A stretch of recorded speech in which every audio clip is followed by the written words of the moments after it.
at sold-out Memorial Stadium in Columbia, Missouri. A major showdown in the Big 12. Implication for the North and the South. For Missouri, a 2-week put-up or shut. Today, OU. Next week, Lincoln and Nebraska. For Oklahoma and the rest of the South, everyone in hot pursuit of the unbeaten conference Texas Longhorns. They are 7-1 overall. OU, though, is 2-1, having already lost. So the Missouri Tigers and head coach Gary Pinkel are ready to come out through Hayes.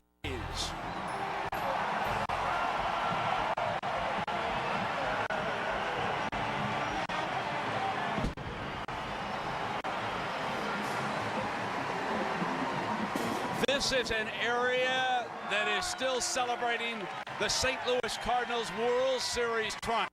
And now they have put away their red shirts for an afternoon of gold and black. And hopefully that old Mizzou can come through with another win. Welcome, everybody, with the coach Bob Davie. I'm Brent Musburger. Bob, we talk about Missouri. I mentioned 7-1, yet they're kind of under the radar still. I agree, Brent. The stage is set for Missouri to make a statement that they're the team to beat in the Big 12 North. They're playing at home. They're playing well. They're 7-1. They're playing an opponent that's not at full speed. The only problem, that opponent's Oklahoma, who's beaten them 15 of the last 16 times they've played. But trust me, Missouri has the talent, they have the confidence, and most important, they have the quarterback, Chase Daniel, to beat Oklahoma today. Hughes kind of living the Murphy's Law, but what a coaching job by Bob Stoops. Yeah, Bob Stoops is going to follow a simple plan. He's going to try to intimidate Missouri, try to be the more physical team. On offense, they're going to line up and establish the run. On defense, they're going to track those little backs and receivers down and try to hit them after they catch the football. Well, even though OU through the decades has owned Missouri, the Tigers are a slight favorite in this Big 12 showdown coming up.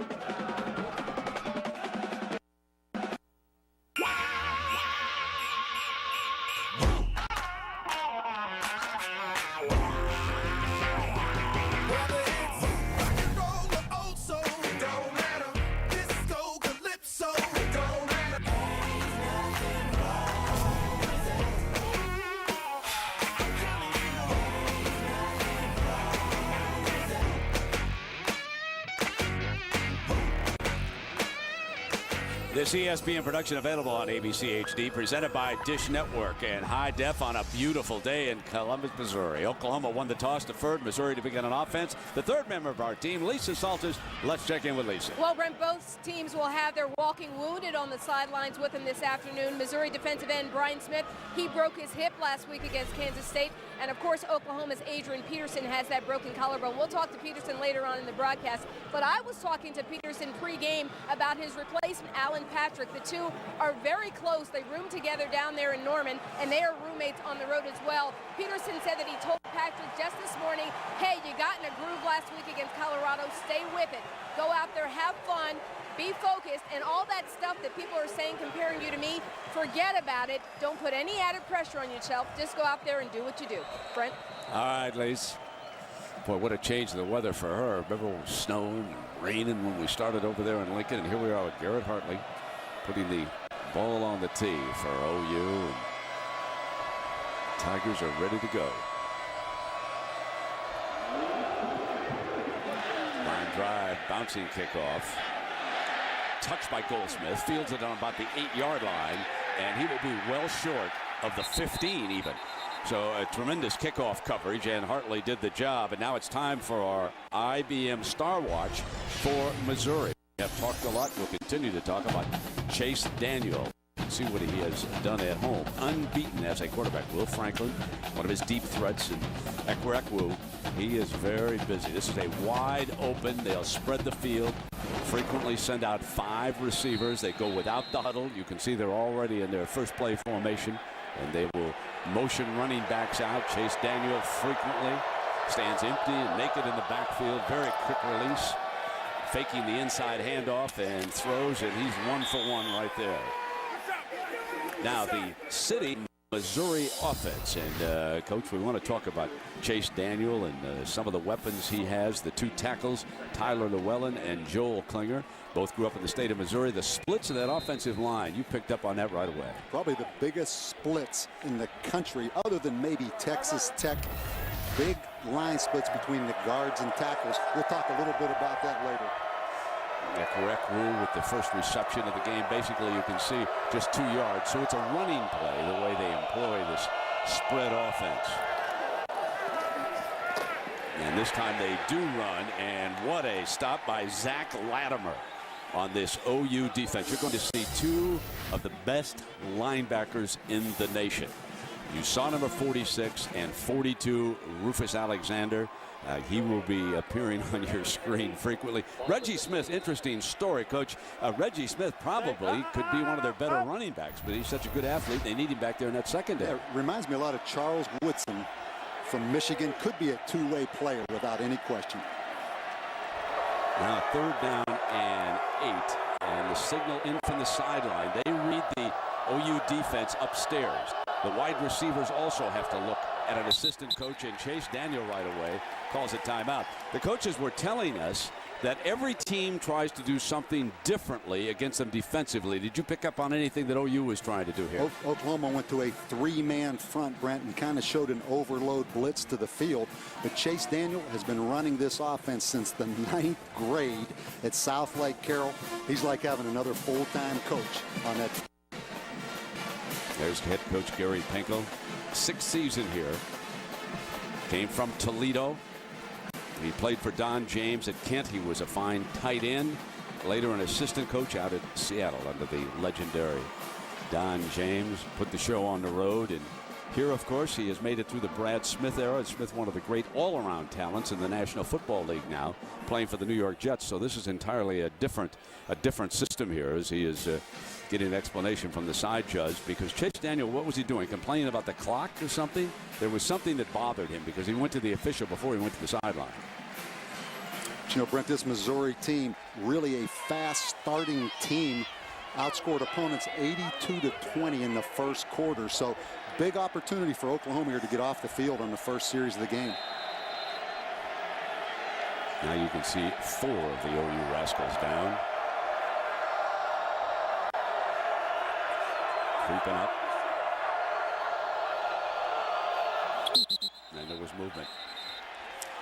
The umpire's got a false start. In an interesting point. 71 offense, 5-yard penalty, still 3rd down. This offense, Brent, has a lot of the principles that Mike Leach uses at Texas Tech. Keep in mind, Mike Leach was Bob Stoops' offensive coordinator for several years in Norman. So Oklahoma's very comfortable playing against this spread offense. Right now, you're seeing a lot of different looks by Oklahoma, confusing the young quarterback a little bit. Yeah, they're trying to change up repeatedly, and with that false start by Wyrick, it is 3rd and 13. Not the way Pinkel and Missouri wanted to start here against this OUD. They rush 4. Can't find anybody open. He'd have a long way to go to run for the first down, and he does. What a great cutback and a burst to the 30-yard line for Chase Daniel.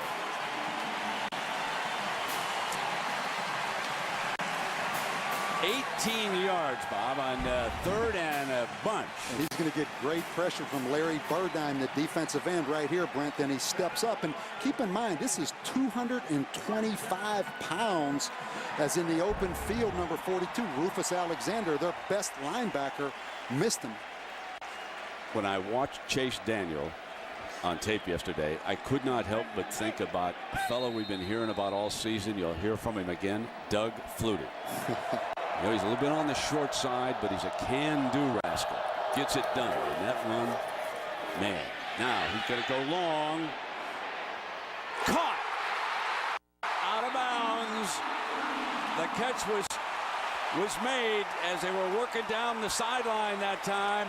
And it was a great throw by Chase Daniel to Greg Bracey, number 85. And Brent, Marcus Walker, the corner, was in great position, but he let up a little bit at the end. Watch right here. Marcus Walker has him covered and just simply doesn't make the play on the football. I mean, Marcus Walker is in great shape, That's just misplayed by the defensive back, but what a great play by the quarterback and also Greg Bracey, the receiver. We hadn't heard a lot about Greg Bracey. Remember now, Oklahoma had Missouri in a 3rd and 13. And now OU will use a timeout, and Daniel is firing up this crowd. An 18-yard scramble by the quarterback, and then a 46-yard pass down the sideline. Missouri on the march.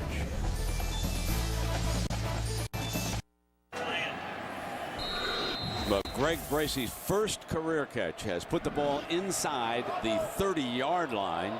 The youngster out of Milwaukee, a high school track star. Here comes Daniel scampering again, diving across the 20-yard line. And let's go back to that, almost a touchdown, Coach. Well, we mentioned we hadn't heard much about Greg Bracey, his first career catch, but Marcus Walker right here, Brent, just simply misplays this ball, and then Oklahoma fortunate that left foot of Greg Bracey stepped out of bounds right there. That was really close. 6 more running yards, and he's one of the best personalities, we're told, on the team. Lisa said he was rocking to a Phil Collins number here before the game got started. Knows a lot about him. Favorite musician, and a man of great taste, I might add. And now it'll be 3rd down. It's time to get an update. We got a busy Saturday afternoon. Let's go to Matt Weiner. Taco Bell update from Ann Arbor. Michigan gets a Northwestern fumble. 6 plays later, they convert it into points. Chad Henne, Adrian Arrington, who is playing today despite the legal issues. Wolverines have taken a quick 7-0 lead. The countdown is underway to Ohio State, Michigan in Columbus, Ohio. 3rd down again for Chase. Remember, he scrambled out for a 1st down, looking for a receiver, incomplete. And it'll be 4th down and decision time for Pinkel and the Missouri staff. Could not pick up his tight end, number 45, Chase Kaufman. And you see how difficult it is, Brent, to defend Chase Daniel, because he is a guy that can run and throw. So Jeff Wolford is on the field immediately to attempt this field goal, and it looks like it'd be about a 39-yarder. Flags are reasonably limp. I would guess down there maybe a little 5 to 10. 39 yards exactly here, and from behind the kicker. Certainly long enough. And Missouri strikes first. 2 big plays by Chase Daniel, but then they bog down and settle for a field goal.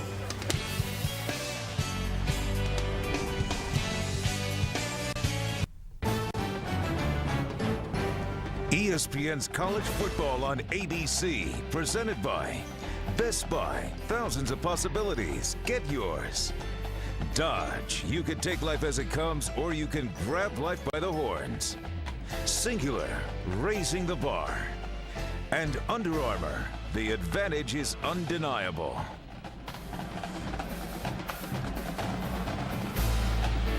The Rock M here, the end of portion of the field. Folks, those aren't the best seats. Those are the hardest seats in the house. Stone from the old stadium here. Tigers strike first. They lead it by a field goal, and now it's OU's turn. Wolford will put the 3 on the board. We'll kick it off.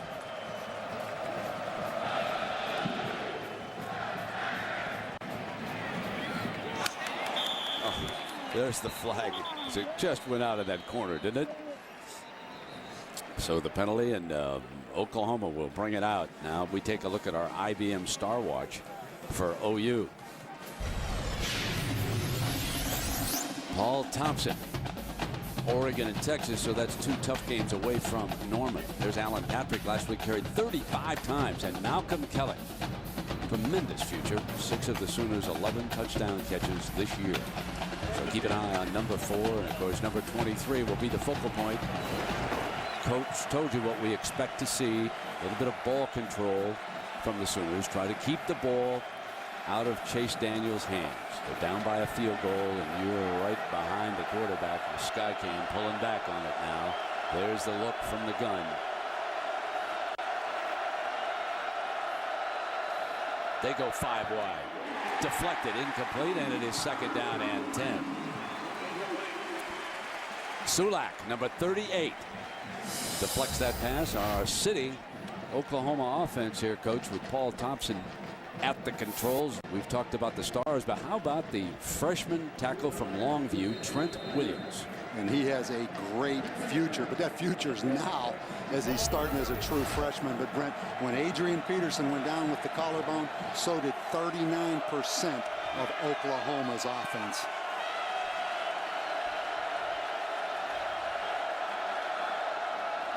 Quarterback run all the way for about 8 yards on that second down run. Now Missouri, Coach, defensively. Here's your city lineup, and Lisa mentioned that Smith has been lost with that broken hip, so Sulak has already made a big play. Marcus Bacon, a very active linebacker, and David Overstreet, son of the one-time great Oklahoma running back who passed away way too young. So another David Overstreet, but this youngster is wearing Tiger colors. Adrian Peterson watching from the sideline. Here comes your 3rd and 2. A power look, an ISO play, and they do not get there. Missouri's defense ambushed the point of attack.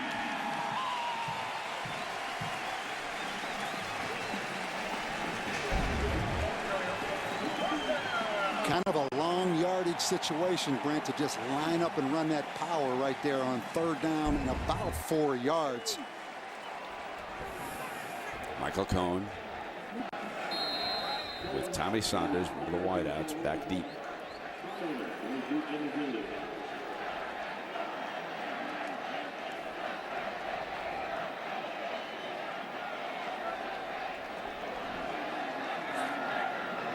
Get off to the left, but the return is set up and fair catch is signaled.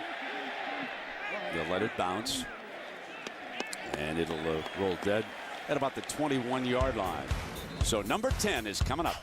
Chase Daniel. If you haven't seen him, he's a treat. He can do it with his arm or his feet. And we'll check in on the Missouri quarterback next. You're watching ESPN on ABC. In the words of Gary Pinkel, don't build statues before somebody does something. But he said Chase Daniel may be the best quarterback that I've yet been around. And on that first series, leading Missouri to a field goal. And again, Bob Davie, you pointed out, very effective on the opening series of the game. 1st down and 10. Pump fake. And in traffic, complete. And Chase Daniel, we mentioned, ran this offense in high school. He was 31-1, but that was the big 3rd down scramble right there that led to the big long ball to Greg Bracey. Brent, you see how elusive he is. He's not only a great passer, 66% completion, but he's the 2nd leading rusher on this team as well. 2nd down and 8 after the 2-yard completion.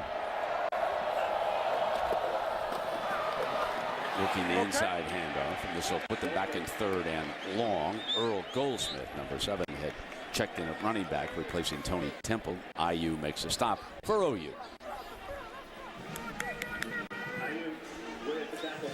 You mentioned Chase Daniel, twice the 5A Player of the Year in Texas at South Lake Carroll, a suburb of Dallas. That's pretty strong now to be the 5A Player of the Year 2 times.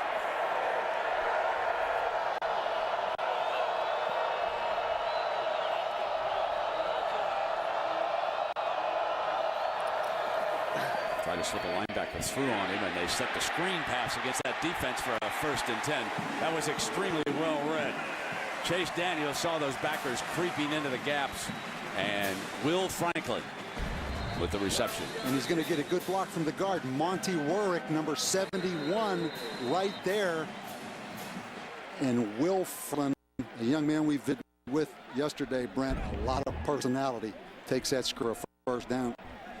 Looks like Nick Harris is shaken up, coming off to the OU sideline.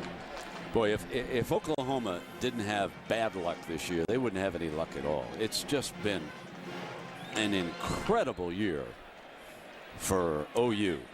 Yet they've kept their heads up high. Bob Stoops in our phone call was optimistic this week. stressing the fact that he's got a lot of good players. Many of them are young. This team hasn't given up yet, for sure. First down and 10. Another pump fake. Gonna go long, got him wide open, dropped. Had a touchdown, and Chase Kaufman couldn't hold on. Chase can't believe it. Brent, that play was set up beautifully as they faked the little jailbreak screen. You see Chase Daniel pump, and he is wide open. I'm talking about Chase Kaufman. They beat Lindy Holmes down the field. Watch, they fake the wide receiver screen. Chase Kaufman runs right by the corner, Lindy Holmes. And that's a guy that's caught 12 passes the last 2 weeks. Maybe the most short-handed player on their team. Second and 10. Here comes a blitz. Deflected, incomplete, intercepted on the ricochet. Ball down on the ground. You can see the umpire. It's OU's football. Right there on top of the call. The deflection, and head off is Rufus Alexander. We told you we'd be seeing number 42. And you're going to see Rufus come up from the outside on the blitz. The ball batted up in the air right to his running mate, Zach Latimer, number 6. Then that football comes out, and a great hustle play there, I believe, by number 99, C.J. Ayu. Ball comes out late right there. Ayu comes in and recovers that ball, Brent. So they'll review the play upstairs. And it was interesting. We talked yesterday to the Missouri coaches, and the first question we asked was, what about batted balls? You know, Chase Daniel at about 5'11". They said he's not had any balls batted all year. But that time the linebacker Rufus Alexander tipped it up in the air. David Ames is the replay official taking a look at this. There was no question that he caught the ball. The only question would be, did he have possession? I think he had possession. And C.J. Ayu clearly comes up with the recovery, Brent. So I think that play will stand. Let's take a look here. The ball was coming out. There was no question the ball was coming out of the way down. It looked from that angle. After review, the ruling on the field is confirmed. First down, Oklahoma. Well, like it does most of the time. Replay is right on the money. OU fans certainly don't want to hear that. They say, no, you be quiet. I wondered how long it would be before you brought that up. Oh, yeah. That wasn't going to stay in the bag long, was it? But that nightmare out in Oregon. And Latimer will get credit for an interception, then a fumble, and a fumble recovery by IU. That's the scoring on the play. And now, opportunity here for Thompson and the Sooners. Again, they show power with the fullback right behind the quarterback. Gonna pound. Got a hold. Crashes inside the 20-yard line. So number 23 with the burst. It'll be a 14-yard gain. We check in with Matt again. Missouri, Wisconsin at 7-1, very quietly, but slow start against Illinois. John Stocco's yet to complete a pass. So unless you count that one, Trayvon Bellamy read him like a comic book and ran it back for 6. The Illini lead it 7-0 on the road. Notre Dame hasn't lost to Navy since the 60s and up 3-0 at the moment. And here, Missouri leading, but Oklahoma in the red zone for the first time today. Number 12, Paul Thompson at quarterback. And again, they show that power I formation and run. Patrick, who is jammed up short of the 20-yard line, lost yardage that time. Lorenzo Williams, number 99, loose on it. Alan Patrick, an interesting guy. Bob Stoops before the game actually recruited Alan Patrick as a strong safety, Brent, out of junior college. He was twice the player of the year in South Carolina as a high school player. You noticed the same thing I did watching the tape. He runs extremely hard, but he doesn't make many cuts. He's a guy that runs right up into the pile, but he is a physical runner. Oh, you 5 wideouts into this formation. They spread the field. 2nd and 11. Time on the slant, incomplete. Tried to get into Kelly's hands, and Darnell Terrell was one of the corners there. And Terrell is a big-time corner. You're not going to make a living picking on him. Here is last week against Colorado, Coach. How about 35 carries the first time out of the gate, Brent? He only has 53 carries all year, only 110 yards, but I was impressed how physical he ran the football last week. It's a tough third down for OU.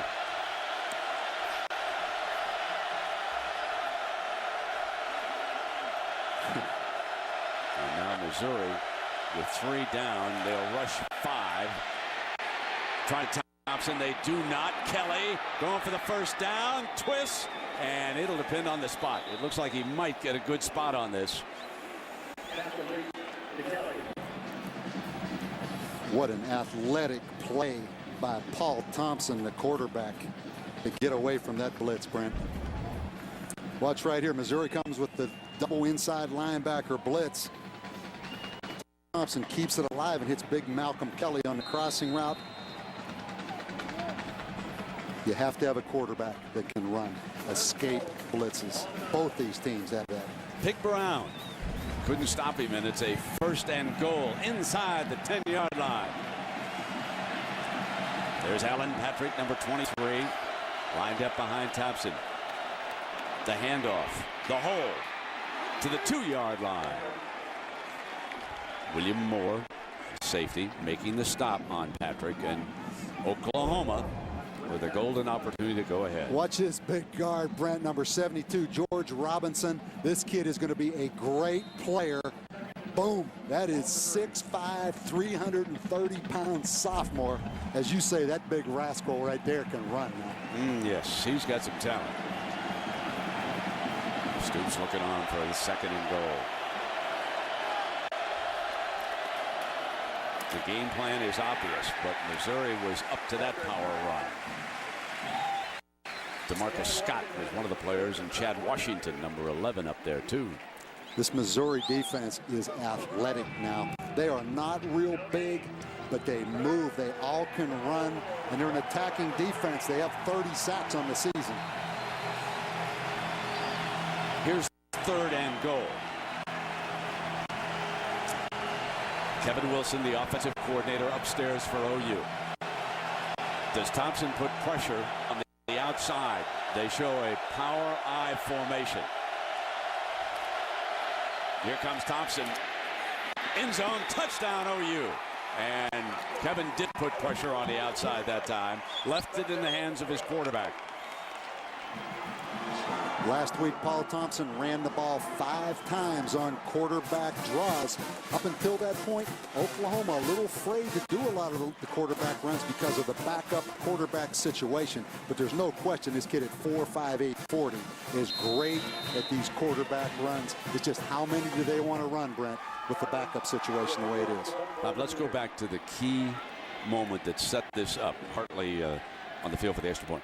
Missouri dropped a certain touchdown pass, and then the deflection for the interception and the short field. But do not forget the drop of what would have been a touchdown pass from Missouri. Instead, it's Thompson and OU taking their first lead of the afternoon.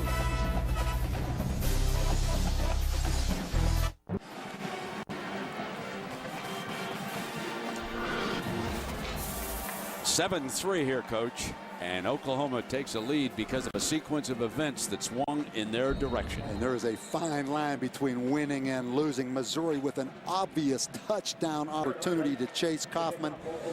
Then not had a ball batted all year. Chase Daniel. Oklahoma bats the football. Zach Latimer makes the interception. And Paul Thompson punches it in on the option. Goldsmith back in the end zone, and he's going to take a knee. From above, sky cam, daylight to the corner. And this ball will come out. Now, remember about Stoops' record against the Big 12 North, 24-3. And as Bob mentioned, the Sooners have won 15 of their last 16 games against Missouri. So Chase Daniel trailing back on the field. Again, if you just tuned in, they operate all game long without this huddle. They spread the field. Rolling to the right on first down, trying to motion one of his receivers to keep moving, and he'll step out of bounds. You mentioned Doug Flutie. I think that's a good comparison. He also reminds me of Drew Brees, a guy out of Austin, Texas, that ironically wasn't recruited by Texas or Texas A&M, went to Purdue and had a great career. A lot of similarities in their story from recruiting and their style of play.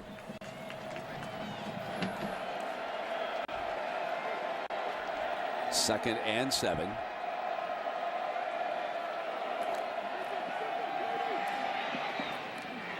Incomplete.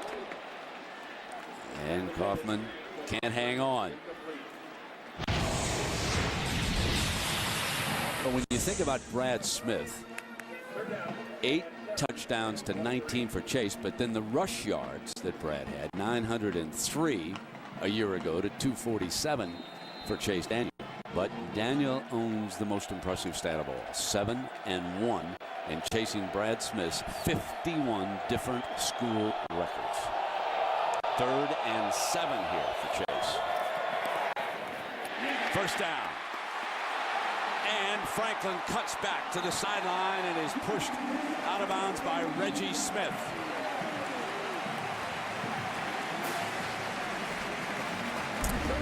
Oklahoma playing a 3-deep coverage. They just run the little slant right there. And Brent, when you play Missouri that spreads the field, you had better tackle in the open field.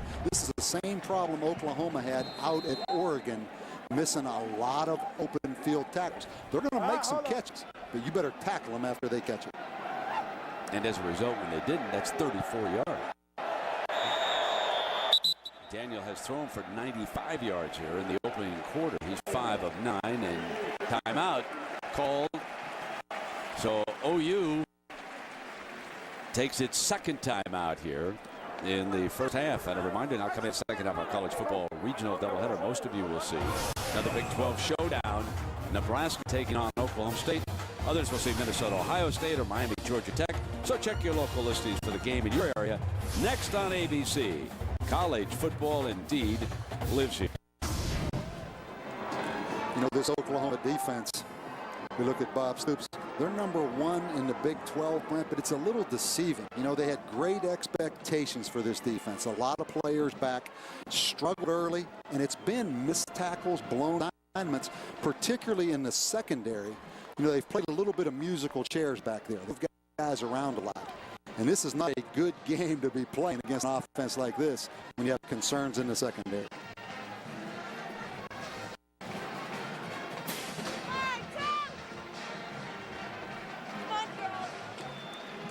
What a great Saturday afternoon to be a cheerleader in Columbus, Missouri. Yesterday was kind of dreary, Midwest dreary. Last night, the Cardinal fans were all bundled up celebrating the World Series triumph. A little bit of revenge for the Mickey Lolich series back in '68. First down and 10 for Chase Daniel, and there's a cracker.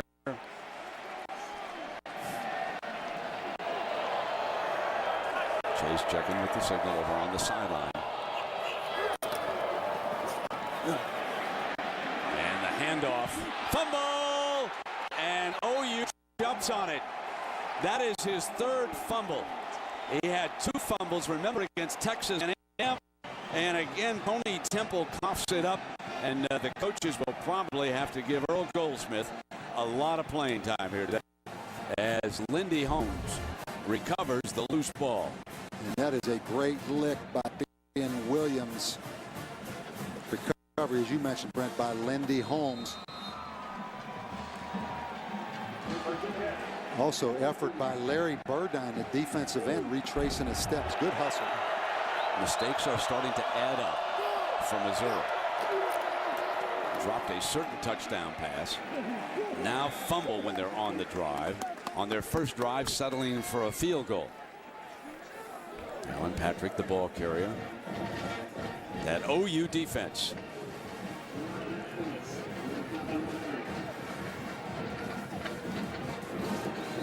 Gary Pinkel telling us yesterday no one works on ball security in the country more than Missouri does, protecting that football. And you see right there, Brent, on the season, they've been pretty good.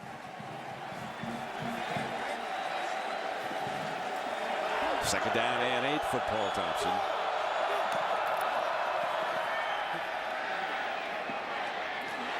threads the needle. Across the 40-yard line, Jermaine Gresham, a freshman from Ardmore, Oklahoma.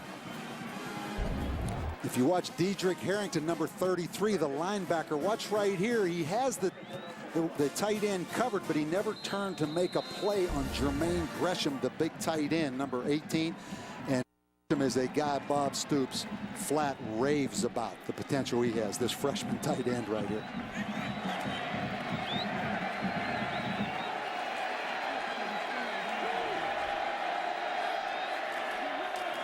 Running play with Patrick. The ball carrier for OU. You know, we mentioned the Aggie game. On the third offensive play of the game, Franklin does hang on. The ball gets punched out at the 1-foot line, goes through the end zone. Aggie ball coming out on the 20. And there on the handoff, the fumble. And then the 4 total miscues. The fake field goal went awry in the fourth quarter, and their only loss of the season, but it was mistakes which cost Pinkel and the Tigers in that game. Here it is, 2nd down and 6 for OU on the move a second time. This was the play that resulted in a touchdown, and it's going to be short of a 1st and 10. We check in with Matt. On the road today at Ole Miss, where they've had great success, 8-1 in Oxford all time, but on the reverse, it's Miko McSwain. 27 yards. The Rebels have the early lead, 7-0 on their home field. Brady Quinn is out of the touchdown pass. The Irish increase their lead at Navy, 10-0. So the Irish, Bob, have got all the service academies. And North Carolina. So they're going to head into USC, a 10-1 football team for that last game, November 25th. You certainly would think so. 3rd and 3. And timeout. And I believe Oklahoma has just used its final timeout here of the first half.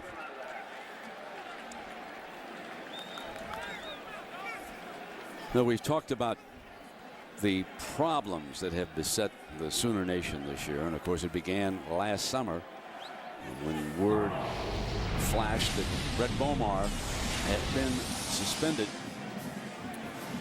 taking illegal payments from a car dealer, and then that loss at Oregon, which should have been a W. Texas coming back in the second half to win the Red River Shootout. Then Adrian Peterson lost for the season, scoring a touchdown, landing on his clavicle and breaking it, and he's here on the sideline helping keep his teammates fired up. There he is with his buddy Patrick. And a little bit later today, Lisa's going to be talking to. You really do have to give Bob Stoops a lot of credit. You mentioned in the open, this may be his best coaching job, and I think they kind of took on the mantra, no excuses. And you know, Bob Stoops is kind of a matter-of-fact guy, not real high when it goes good, not real low when it goes poorly. Heck of a coaching job, because this football team's right on track right now to make a strong finish. This is the kind of game that Stoops and Oklahoma want. Low scoring, take advantage of mistakes by the other side, have your defense come up with some big plays. Remember, they've had an interception, and when that was fumbled, they recovered that. Then they just recovered a second fumble down here. Now they've got a 3rd and 3. Final seconds ticking away in the opening quarter. Throwing for it, going end zone, incomplete, and there's a penalty flag down. A little double move, Brent, and I think they're going to get Darnell Terrell, number 3, for pass interference.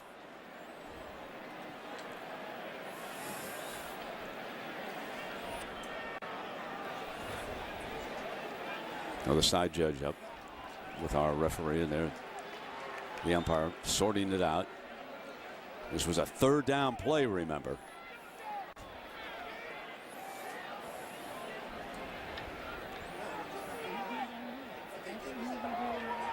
Holding.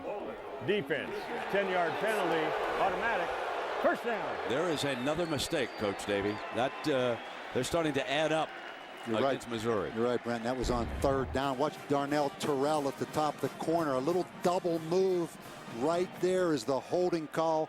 Malcolm Kelly gave him a little hesitation move. So Oklahoma at the 22.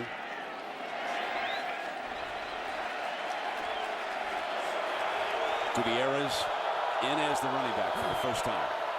There's Gutierrez scooting out to the left, crossing the 20-yard line, and Dedrick Harrington making the stop. So we've come to the end of the first quarter. Oklahoma takes advantage of Missouri mistakes, lead at 7-3, and we'll return after this message and a word from our ABC stations.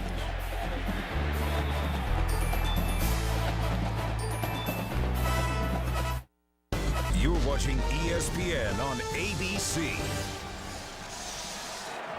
7-3, Oklahoma, and the Sooners driving again as their defense has done an outstanding job here in Columbia, holding Mizzou to a field goal on their first drive, forcing a couple of turnovers, 2nd down and 6, and then getting lucky.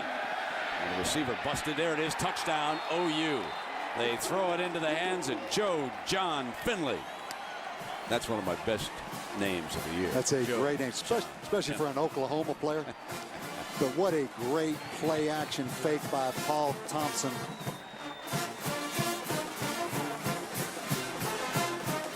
Terrific call by Kevin Wilson. He'd been fairly conservative down here in the red zone until he came up firing, and Thompson did the rest now. So Missouri's 2 turnovers are converted into 2 touchdowns for OU. And if this extra point is good for Garrett Hartley, who's missed only 1 field goal this year, that came at the end of the Oregon game, he's been perfect. So 2 turnovers, 14 points for OU. That's your difference in a football game. Crowd grows quiet here in Columbia. They've seen this movie before. Why don't you watch what play action does? Watch these linebackers right here when the play action run fake occurs. Right there. They suck up. Look at the tight end. Finley now released right behind them. Well-designed play. See these aggressive linebackers coming downhill. They think it's run. Now it's too late as you see Dedrick Harrington try to get back into coverage. How about Paul Thompson, Brent? Finds out August 1st he's going back to quarterback after he'd been moved to wide receiver the year before. That's an unbelievable story. You talk about a team play. It was interesting in talking to Bob Stoops about that, because the coaches didn't go to Paul and say, "You're back, you're the quarterback." They told him to go home and think about it. You know what you want to do, because remember, he was probably depressed, wouldn't anybody, when they switched him originally from quarterback to wide receiver. So Bob Stoops said, "You go home. We think it's the best thing for the football team." And he could not be more pleased with how Thompson has recovered. And, he's a pretty good thrower now. Watching the tapes of the OU games, and that pass right there, that was right on the money. And we go back now to show you the key plays. And I said they got a break right here. That's a certain touchdown pass dropped by Missouri. Then the deflection. There's that great defense. Deflect it, intercept it, recover the fumble. Then force another fumble and recover it. An opportunistic defense. Then they get the holding call on that double move when Terrell, who's an excellent corner, he bit on that first move by Kelly, sucked up to him and thought he could get away with that little hole, but he could not. First down and 10 now, and Chase Daniel, who has not lost in Columbia, he does have number 7, Earl Goldsmith. Remember, I speculated after that fumble Offense. that they would change Still first running down. backs, and it would become 1st and 15. Let's get another update, and here's Matt. A potential developing story in Madison, Wisconsin this afternoon.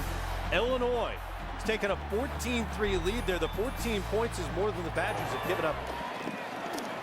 Okay. And here that was Earl Goldsmith. He's the running back right now on that 1st and long. You got to be careful with this Missouri team. They go without the huddle. And I guess all you can say about Illinois is the juice is loose. And Illinois has had some heartbreaking losses this year. 2nd down and 14. Big win over Michigan State, and that was on the road. Fires complete. Got a 1st down. So this time, number 45, hangs on and bulls his way to a first down. The coaches are extremely high on him, even though he dropped what appeared to be a certain touchdown pass. They will tell you that number 45 is one of the best tight ends in the country. His dad played tight end at Kansas State. Back with the running play, and Earl Goldsmith earning himself some playing time after the Temple fumble. Granger, the defensive tackle, hitting first. But you talk about those two tight ends from Missouri, Brent. Both those guys, Martin Rucker at 6'5", 253, Chase Kaufman at 6'5". Both those tight ends look like NFL players to me. 2nd and 11.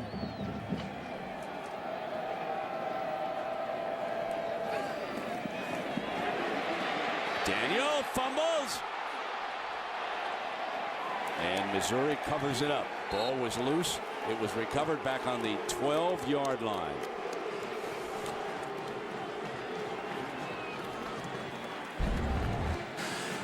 Brent, we talked about those big splits. Look at the big center guard split and then the effort by Rufus Alexander. But anytime you take those big splits, there's a lot of room in there, and an athlete like Rufus Alexander just beat the guard one-on-one that time. Mike Cook,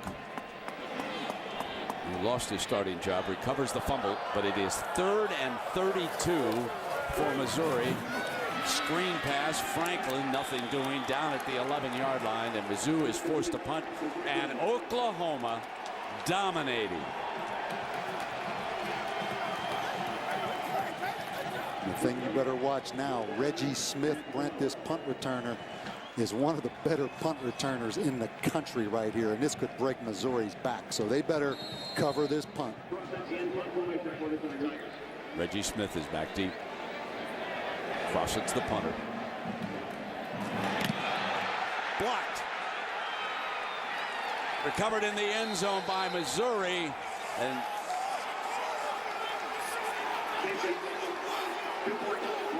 so the safety, and rolling in to block it, Jason Carter. You're going to watch Jason Carter come right up the gut right there. I think the up back number 5 was responsible for him, just ran right by him. Now Crossett saves 5 points with this recovery. Had OU recovered, remember, it would have been a touchdown. But instead it's a safety. And we'll take a timeout here. OU on ESPN's Monday Night Football. So the surprising Vikings. Chance to take a look at him. We all know about Tom Brady, the one-time Michigan quarterback, and what he's accomplished with the Patriots. And we'll take a look. Monday night was a bit of a meltdown last Monday for the Dallas Cowboys, so we'll be checking that one out. And here, Oklahoma leads Missouri 16-3 after the safety. Iglesias fields the kick after the safety, and it will be OU's ball at the 22-yard line. Let's take a look at our Aflac trivia question for the week. Well, Chase Daniel broke Missouri's single-season record for touchdown passes last week against Kansas State. Whose record did he break? Was it Brad Smith's? Stay tuned for the answer. First down and 10. You know, if we are disappointed as viewers of Missouri, think how disappointed the coaches and the players are in the way they have started what is the biggest game of the season so far for them. A couple of yards on the running play for OU. You cannot make any more big mistakes than Missouri has. I mean, drop a certain touchdown pass and then have a punt block, resulting in a safety. This is not what Pinkel had in mind. No, we talked about the stage was set with Oklahoma coming in here. A lot of things going in Missouri's favor, but Missouri's going to score some points before this day's over. The key right now is for this defense, just get the ball back. Bob Stoops' coaching staff showing you why they're one of the best in the nation, keeping this team on track despite all the setbacks, throwing incomplete. In our Pacific Life game summary.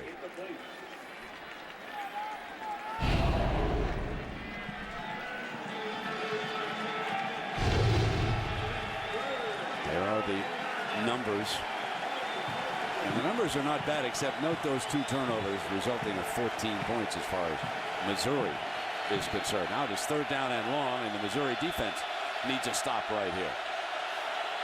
They must get back on the board, get something to happen here in the last 10:43 of the 2nd quarter. Get their heads back in it, get the crowd alive, but this is a big 3rd and 8. And they have forced the punt. Huge defensive series and excellent pressure up front by Xavier Jackson, number 48, and Lorenzo Williams, 99. Tommy Saunders is back deep. Going to punt.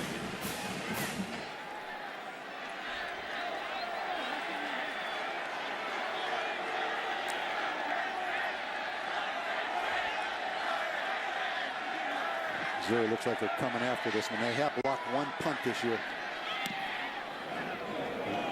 Rifles this one. Fielded at the 31. Slide alley. Ooh. Must have been a pretty good hit, Coach. I tell you, it was a block in the back by number 89 right there by Missouri that wasn't called. No, there is a flag. Hold on here. There is a flag. We've actually got 2. Number 38, Kyle Slaughter, got 1 too.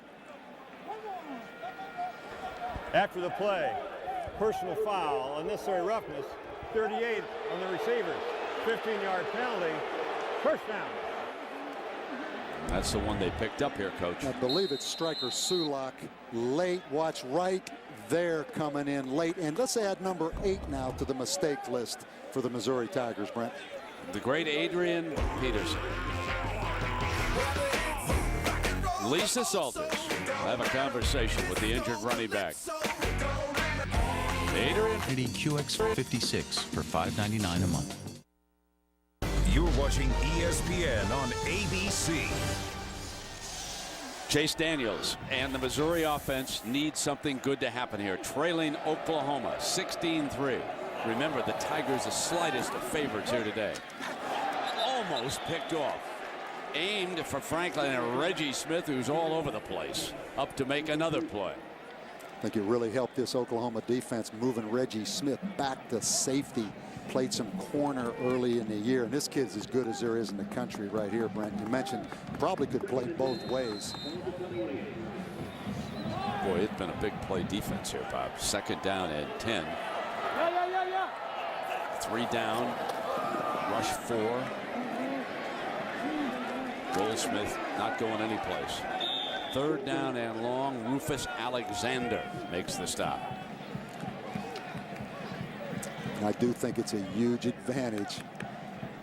The Oklahoma coaching staff, Mike Leach as the offensive coordinator all those years, and this is really a lot of Mike Leach's scheme. The comfort zone, comfort level, putting in these schemes against this spread has to help, right?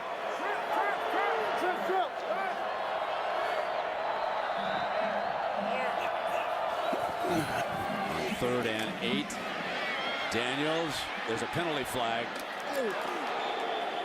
You can see he took a lick that time, but there was a penalty flag thrown before IU.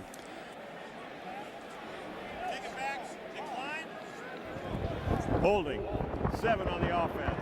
That's the running back. Decline. Earl Goldsmith. It'll be 4th down for the Tigers. You talk about effort, Brent.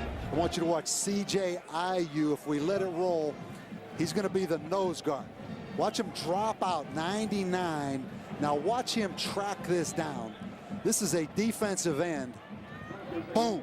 That's the kind of effort right there that causes turnovers. He was the nose guard, dropped into coverage, and then tracked the quarterback down. That was a great play. On 4th down, Reggie Smith set to return this.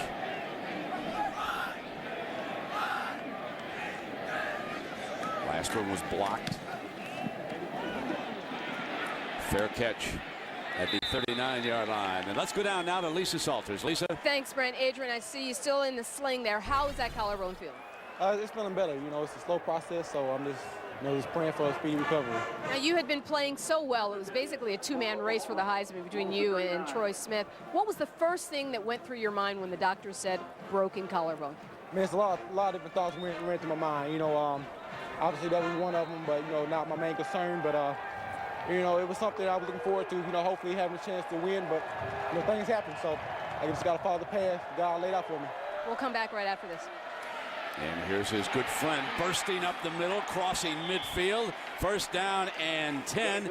And Lisa, he has to be very pleased with what Alan Patrick's accomplishing. That's right, Adrian. I'm sure that you're very happy with what Alan is doing. But what have the doctors told you about if you might be able to come back in time for a bowl game?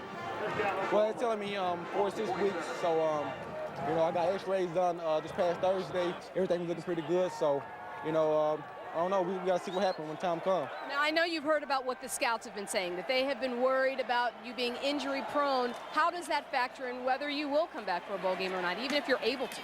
I don't call it being injury prone. Just things happen. It's football, physical sport.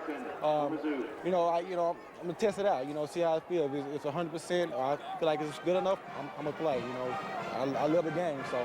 But you were telling me the folks close to you are telling you to do what? So some of the people close to me, they got different opinions, but when it all boils down to it, it's my decision. I'm the one out here sweating and blooding, on Saturday, so and bleeding on Saturday. So it's my decision. All right, let's send it back to Brent. Just keep him right there a quick second here. Second down and 7. Patrick on a slant is short of the first down. Lisa, Joe Castiglione, the athletic director of Oklahoma, was up here telling us that on the same day Adrian suffered the broken clavicle, his mother broke her ankle. I believe it was playing basketball. And ask him about Mom. So I'm hearing that your mother broke her ankle on the same day you broke your collarbone. What happened? It was crazy. A lot of my family gathered up after the game. They're back at my spot. My mom being her, she out playing basketball. I guess she went for a layup and came down wrong, broke her ankle. So it was a crazy day. A day I would definitely remember. So Mom's has some game as well. Yeah, got a little game on. Lisa, ask him if Mom's going to be back for the bowl game too. Is it 4 to 6 weeks? Will your mom be ready to play in a bowl game if necessary, or is she gonna just wait for the pros? Yeah, I thought she got to wait. She's her timeout is a little longer than mine, so All right, thanks a lot, and speedy recovery to you. Thanks, Adrian. Brent. Thanks, Lisa. Just a fine young man. Talking about the pros, the one thing that they say that he's got to do is run just a little bit lower. He's not like Eric Dickerson, same size, but Eric was shiftier. Adrian takes you on straight ahead, so he's got to get a little bit lower base. That's the one thing. But folks, you're looking at a #1 draft choice down there. What a fine young man he is. Third down and 2 now. Here's the toss play. And Patrick appeared to be just shy of the first down. Ziggy Hood up to make the stop. Interesting call right here for Bob Stoops. I say he goes for it right here on 4th down, Brent. The way his defense is playing, big offensive line. Thompson's ready. You got it. 4th and 1. Dominating 16-3, taking advantage of costly Tiger errors.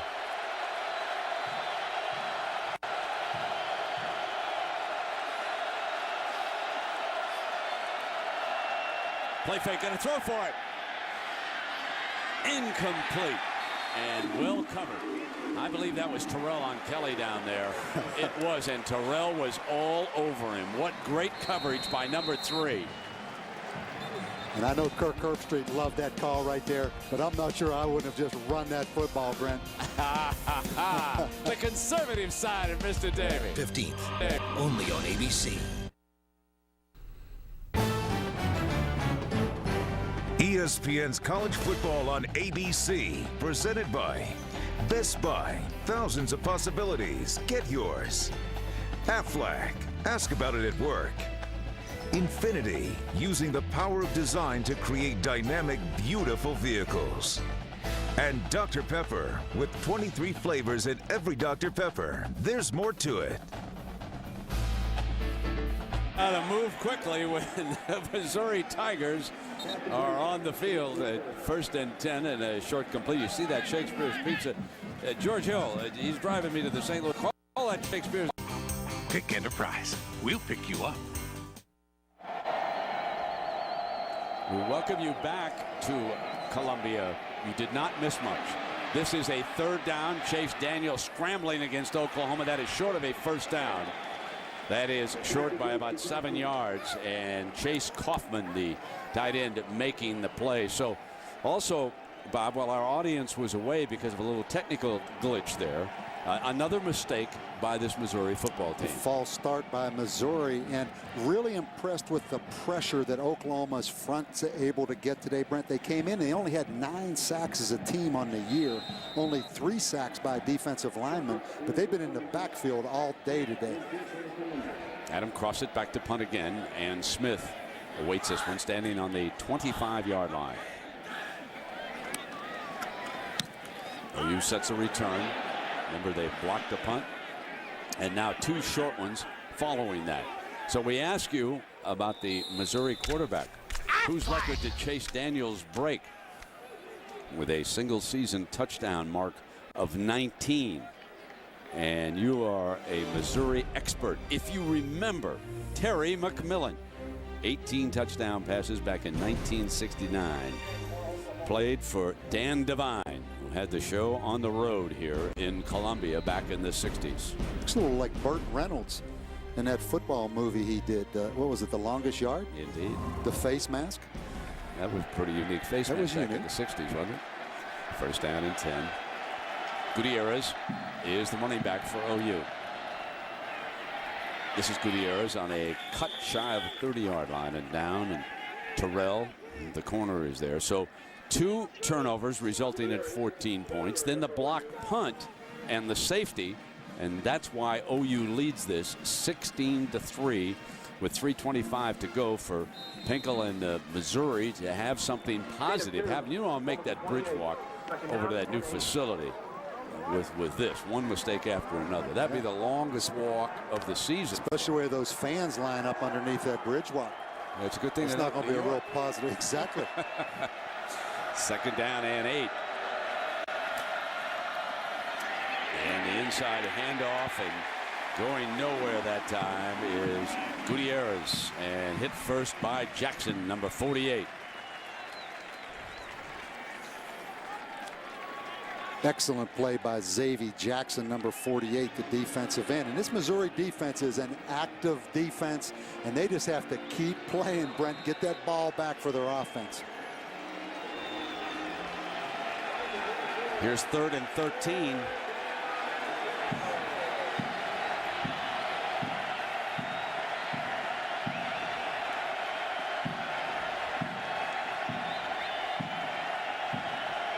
Oklahoma out of timeouts. High caught, first down. John Finley, the tight end. John Finley, the guy that's gained about 40 pounds since he's been at Oklahoma. Great throw by Paul Thompson. You talk about a soft touch, just getting it over top of that linebacker. That was a great throw, Brent. 2 minutes remaining in the first half.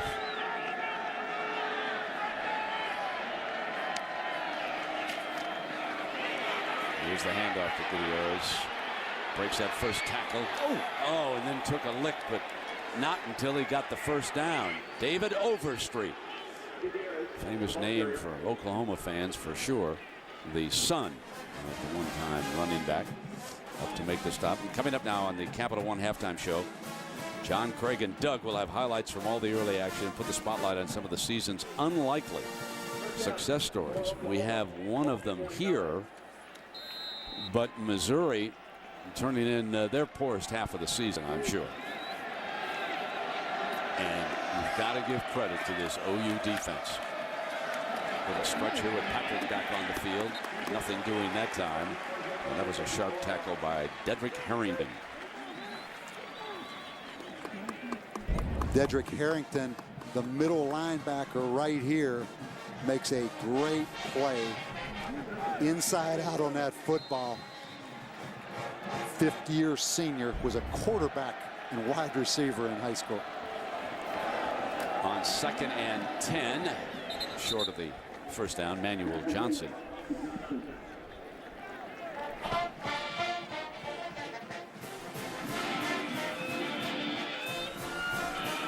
Need 5 yards on this third.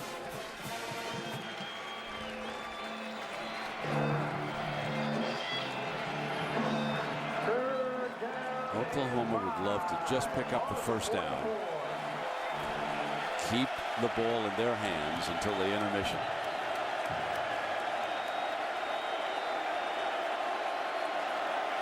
You always have to defend quarterback run with Paul Thompson back there in this situation.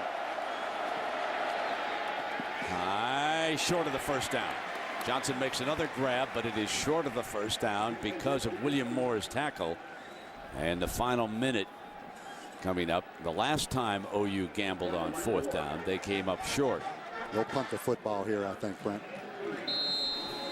Missouri will have 2 timeouts remaining. They have not struck downfield. Their longest pass of the first half was dropped in what would have been a touchdown.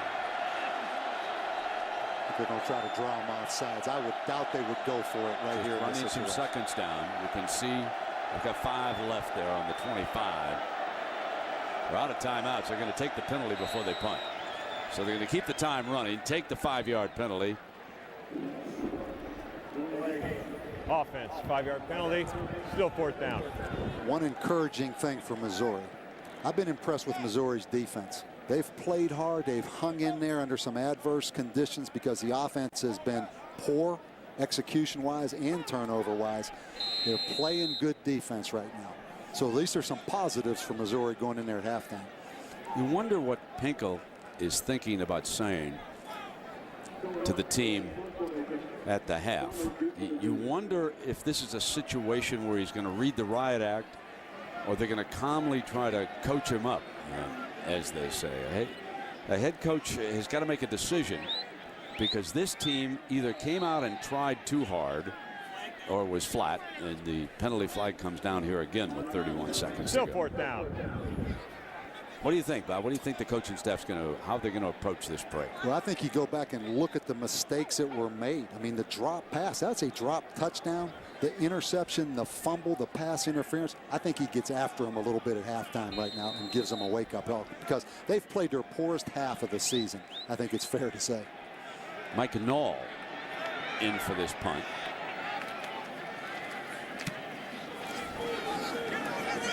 Saunders is going to let it bounce, takes it on the big hop.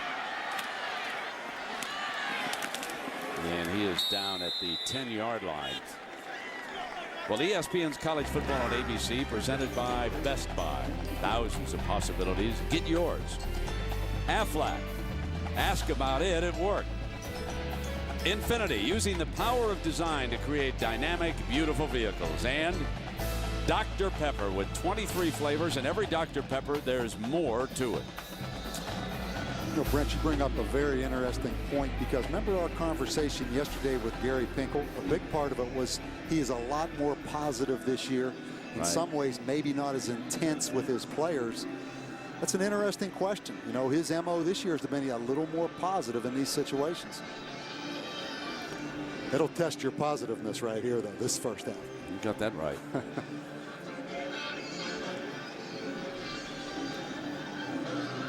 This is a real bummer for the Missouri coaching staff and players. But it's only a 16-3 game. And because their defense has played well, Brent, they're only 13 points down. I'm tempted to say somebody just compared you to Doug Flutie. Show me. Yeah. You know, I mean, Flutie was never out of a game back at Boston College. Obviously, we've got a timing problem here. One thing you have to do if you're Missouri, slow Oklahoma's defense down.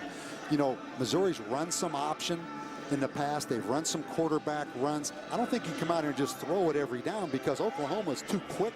You got to find a way to settle Oklahoma's defense down. Run the ball a little bit, throw some screens, run some option.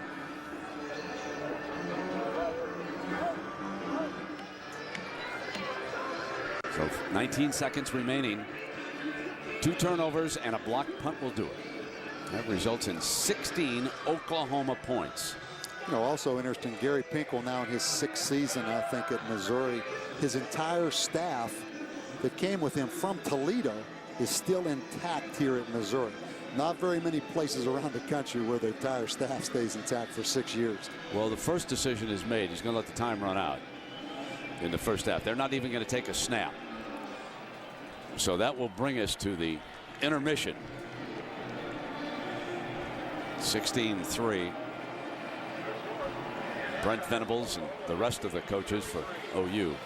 And let's go quickly to Lisa Salters with Coach Pinkel. Thanks, Brent. Coach, not the first half that you wanted. So many mistakes. What was the key to what was going wrong? Well, we just, you know, you can't turn the ball over. You can't get blocked punch. You can't have penalties. All those things are you know, that's elementary football. So we got to regroup in there, and you know, I think we will. And we're playing a good team, and we'll come back out fighting. What do you tell these guys at halftime to try to get them to shake this off? Well, I think what you got to stay poised. You got to give them some things that are going to help them. And we just got to, you just can't beat yourself. And certainly they've done a great job, but we've certainly helped them. Thanks a lot. Good luck the second half. Brent. All right, Lisa, so I think he's answered the question. He'll try to coach him up. Meanwhile, this is a tough Oklahoma defense. They lead it 16-3. John Saunders and the gang after the break. How they're making our country safe. Thursday at 5. Express yourself. Express yourself. Whatever you do, do it good. Express yourself. Missouri's early field goal was erased by 16 unanswered Oklahoma points. Our Best Buy playbook will show you the mistakes that Missouri committed and led to the 16 points. Early on, Chase Daniels' pass was deflected by Rufus Alexander. Watch his running mate Latimer with the interception. He fumbles, recovered. Oklahoma touchdown soon for the Sooners. Then another fumble. Burdine forces it. And it was recovered by Holmes. Another touchdown. Then the sack. Loose ball. Recovered by Missouri. But it led to this field position and the blocked punt. Jason Carter. And as a result of the turnovers and the blocked punt, it is 16-3. And Missouri kicking off. It'll come out on the 20-yard line. So, Coach Bob Davie, that was the first half. Put that behind us, and I'm sure Missouri wants to. Tell me about the second half with the Tigers. I tell you, if I'm Missouri, Oklahoma is the best defense we've played all year. Without a doubt, it's not even close. But I don't worry about Oklahoma's defense. I worry about ourselves, because Missouri's mistakes were all self-inflicted. So, look, you're playing against a great defense, but just worry about your own execution. Come out and execute. Missouri's offense is made for this. 13 points down is really nothing in the spread offense, but they better execute. Well, Thompson, the OU quarterback, has run for a touchdown and thrown for a second one. Finley, the tight end, goes in motion. And here comes Patrick barging up the middle, and we check in with Lisa Salters down below. Well, Brent, I talked to Oklahoma head coach Bob Stoops, and I said you couldn't be too unhappy with that half. And he said, you know, I'm not happy with the way we finished off some of those drives. He said, particularly that 4th and short. We went for it. We had the tight end open, and we didn't hit him. He said plays like that, they can just be killer blows, and we've got to make plays like that to finish teams off. Brent. All right, 2nd down and 5 for Stoops' Sooners right here. He throws to Kelly at the 1st down marker, and that'll move the chains in our Pacific Life game summary. Again, the two most important numbers would be the 2 turnovers committed here today in the first half by Missouri, resulting in 14 points. The blocked punt resulting in 2 more. Also, there have been 5 Missouri penalties for 40 more yards, so they've really shot themselves in the foot, haven't they, Coach? That's it. You should have a self-inflicted category on there, and Missouri be running away with that one right now.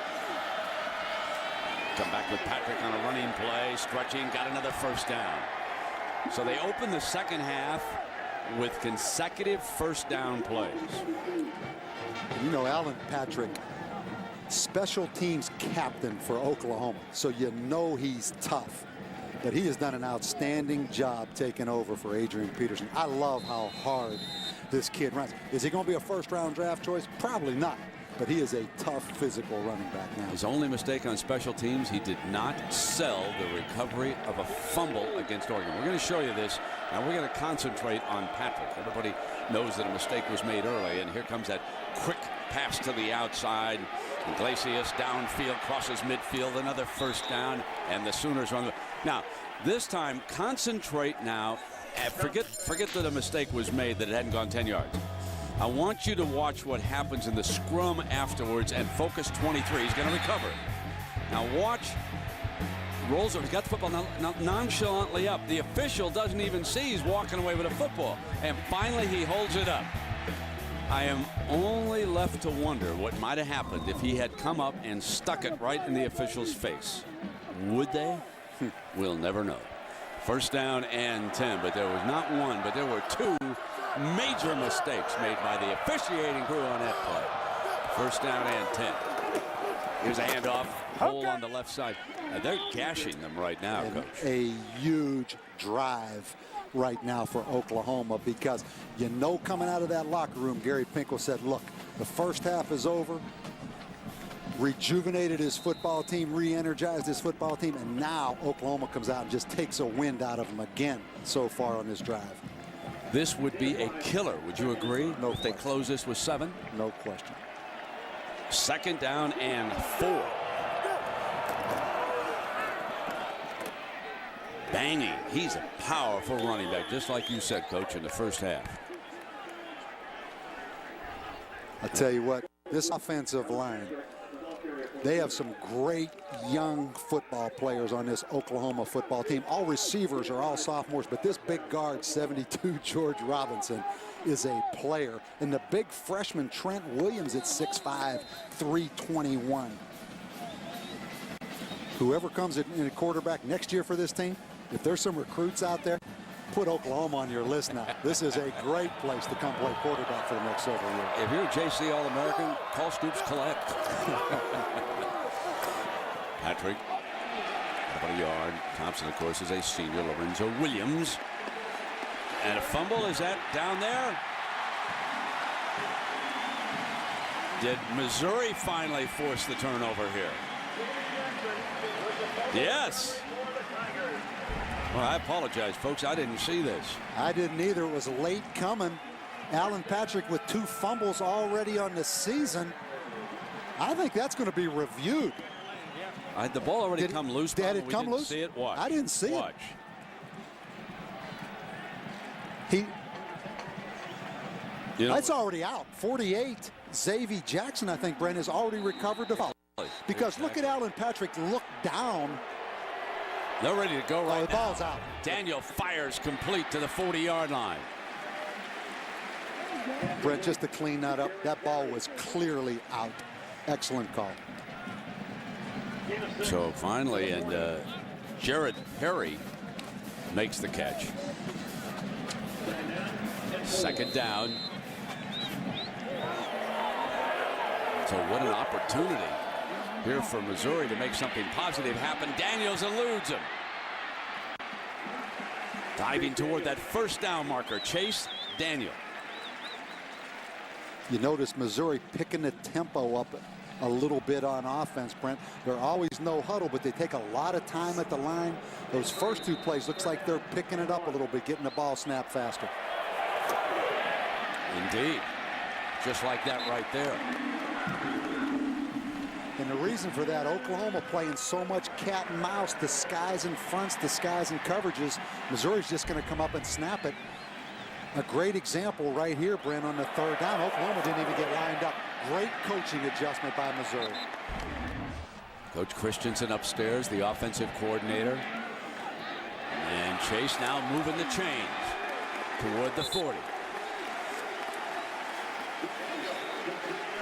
Perry again. Brent, this is a great adjustment. Look at Chase Daniel hurrying Missouri to the line of scrimmage right now. Oklahoma walking around on defense a little late, getting lined up. Look at the confusion. Got it back on their heels. Quarterback run all the way. Out of bounds on that far side after another big gain on first down. So Daniel getting it done here with a little bit of a hurry up to start the second half. And the fumble the critical moment as Oklahoma gives Missouri an opportunity. If you're Oklahoma, get those defensive calls in faster, get lined up quicker, because they are snapping the football around. And firing for another first down. Chase Kaufman, number 45, and the Missouri offense hurrying up and checking the coaches. The signs are being flashed quickly now from the sideline. A different tempo here.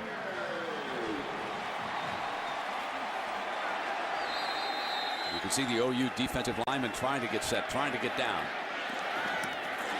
And another completion inside the 15-yard line. Trying to rip the ball loose was Lindy Holmes from Perry. Perry is the go-to target right now. And did the unexpected turnover by Alan Patrick, Brett, inject some energy into this football team, and the change in tempo has been a great coaching adjustment. They score right here, and this crowd will be back in it. 2nd and 4.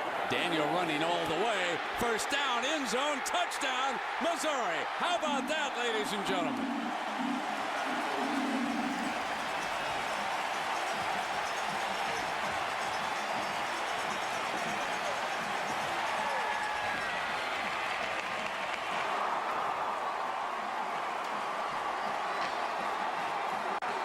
And you talk about coaching adjustments.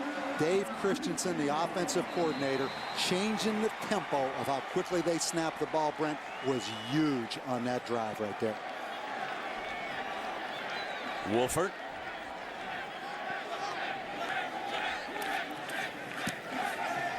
Remember this, Missouri is only one big play away from taking a lead.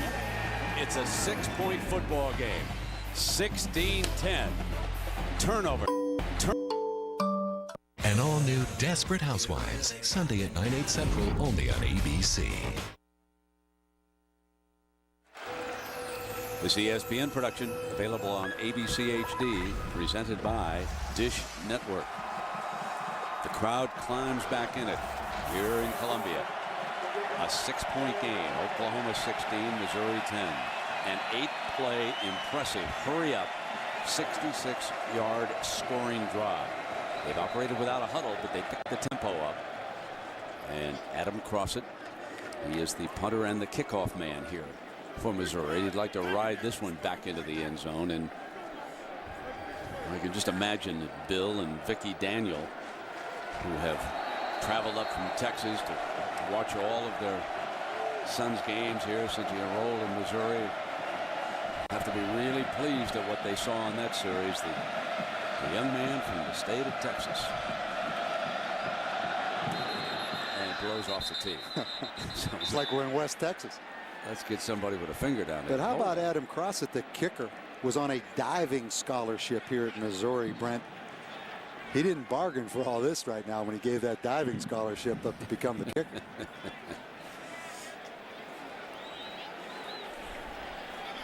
Better get someone to hold that thing.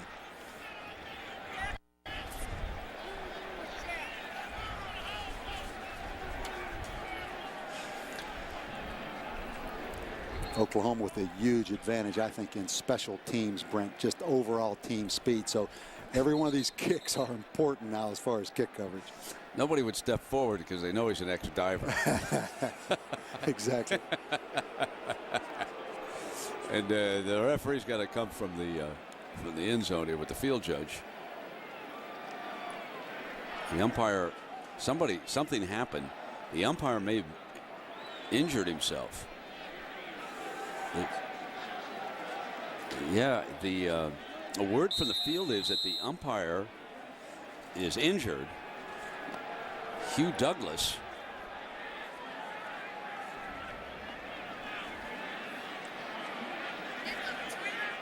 And that they will use a backup official here. And while we've got a moment, let's take you back. Bob, let's take a look at this. Yeah, the ball clearly came out on the fumble. It was hard to see, and that just energized this Missouri football team. They obviously changed the tempo of the offense, got the ball snapped quicker. Oklahoma wasn't prepared, but in the end, Chase Daniel made some huge plays on that drive.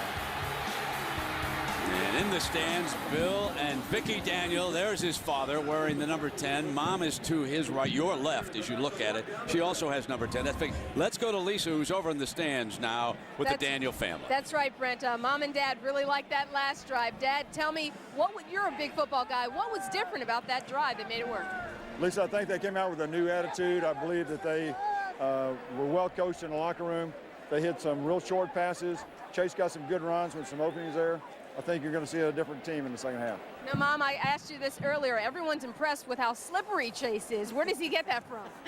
Well, I said earlier from me, but it's probably from both of us. From both. Dad, I asked you this earlier as well. When did you know that it was going to be a perfect fit for Chase to come here to Missouri? I think that when Chase came here, the coaches were outstanding. Here we go with MIZ again. But the playbook was exactly the same as he had in high school. In fact, Todd Dodge is here today. His high school coach is here in the stands today. And lastly, I want to ask you, you guys live in Texas. Chase went to South Lake Carroll High School. He always dreamed of being a Longhorn. They came after him, but they came after him late. He'd already committed to Missouri. Why didn't he end up changing his mind, Mom? This is where he belongs. It was a perfect fit for him. He loved the coaches, and it just wasn't meant to be to go to Texas. Was there any waffling at all? Not at all. Once Chase made his commitment, he stuck with it. All right, thanks a lot. Enjoy the rest of the game. Thank you, Lisa. Brett. Good job, Lisa. And this kickoff again in the end zone. They'll take a knee, come out in the 20. We want to report that Chad Green has stepped in. And the Hugh Douglas injured over here on the sideline, being tended to. And here is Chad. So what they have done is they have moved the head linesman into the umpiring position. And he will become the head linesman. So Chad Green is not the umpire. He's the head linesman.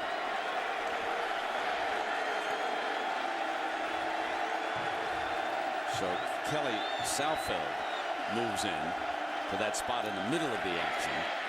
And here comes Patrick this time. Up to the 26. And let's get an update. Here's Matt Weiner. Matt. Could be the Pontiac game-changing performance today on ESPN2. Wisconsin playing from behind against Illinois pretty much from the opening kick. But John Stocco hits Luke Swan there, 17 yards, and the Badgers are back within 7. To vote for your Pontiac game-changing performance, just get yourself to ESPN.com. Type in keyword Pontiac. And a possible game-changing moment here was the OU fumble when they were on the move with the opening drive of the second half. And now 2nd down and 4 for Paul Thompson and the Sooner offense. Thrown down at the 17-yard line by big Lorenzo Williams from Midwest City, Oklahoma. And Lorenzo Williams, Brent, lined up at nose guard, actually was double teamed. Look right here over the center. He's going to get George Robinson and John Cooper, and he splits the double team. That is an athletic, quick move. 3rd and 11. The defense fired up for Missouri. The crowd back in it. They rush 4. Thompson, nothing doing. Short of the 20-yard line. 3 and out. The Missouri Nation is alive and rocking now. And a re-energized Missouri football team, but this Missouri defense, Brent's played pretty good all day and has kept this offense in the game. Michael Cohen back to punt. Tommy Saunders would give them a short field to work with, even a fair catch. He's standing 45-yard line.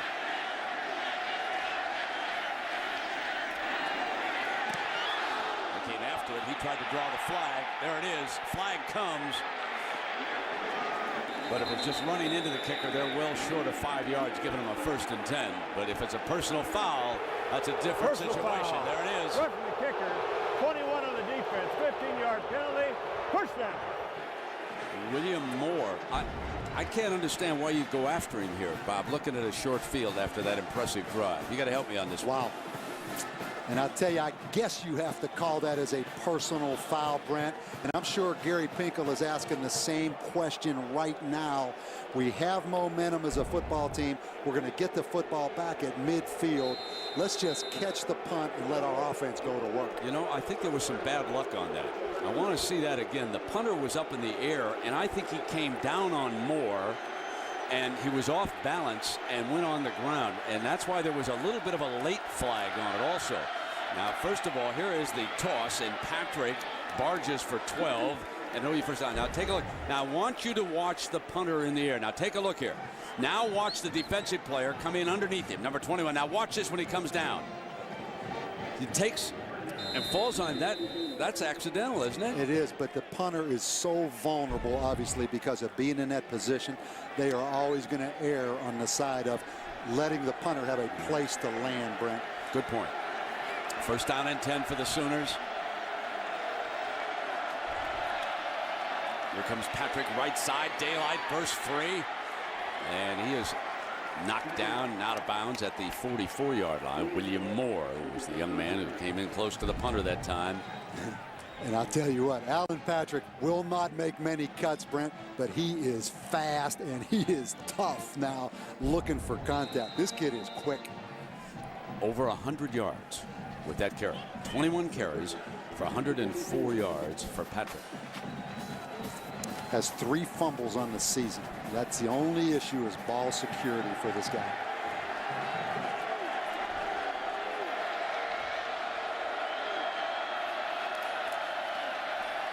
Quick throw to Kelly, who's out of bounds at the 38-yard line. So this will be second down and around 4 or 5 yards to go.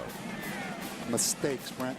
Doesn't matter how hard you play, how much energy you have to put that roughing the punter as a huge mistake in this football game. But right now, if you're Missouri's defense, get that energy back. You played good all afternoon. Second down and 4.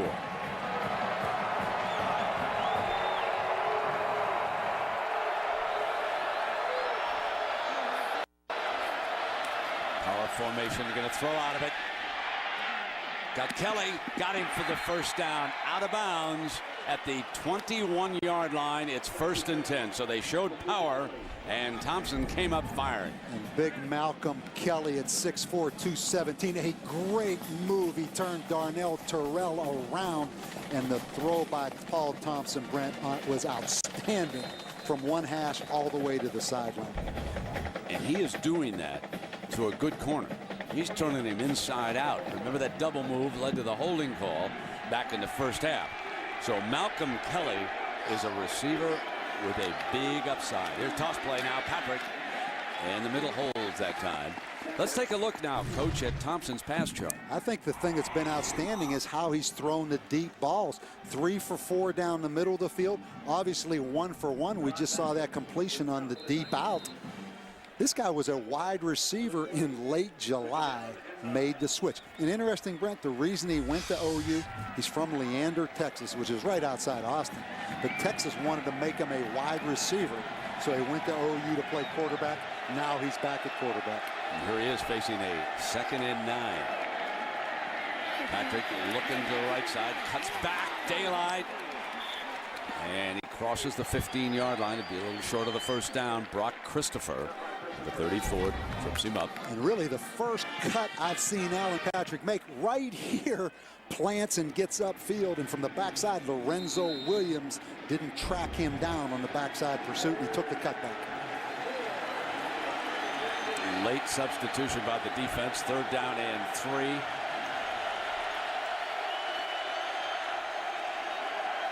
Changed by the OU coaches. You can see they're flashing in the signal by the reaction of the players. Then they look at the wristband, and they know what they want called here. Slant, got it. Touchdown, OU. So a beautiful throw for the touchdown. Quentin Chaney. Hadn't heard much about Quentin Chaney, but he's going to run the slant route.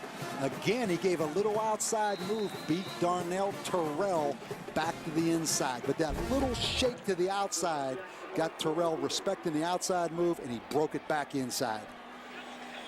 So Quentin Chaney from BT Washington High School in Tulsa coming through. And it's 23-10 after the quick strike following the roughing the punter on. Guaranteed. We'll give you a $100 Best Buy gift card. That's HD done right at Best Buy.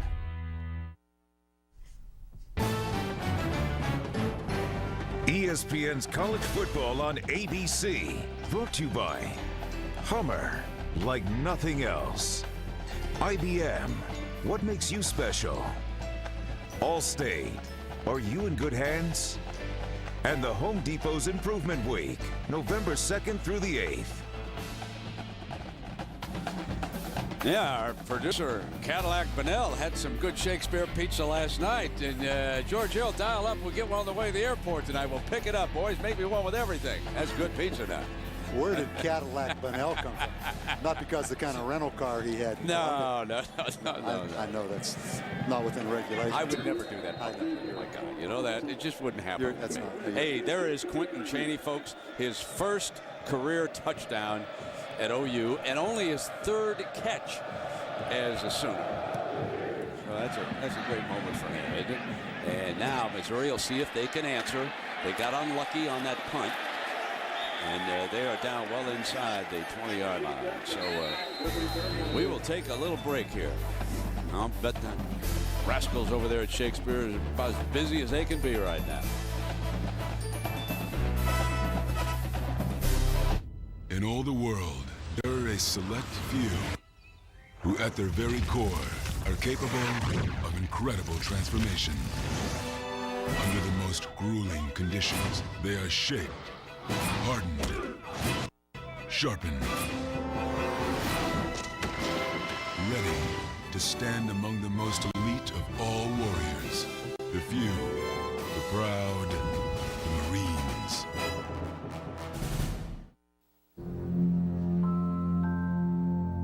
Sometimes, the best idea is the one that helps others have ideas.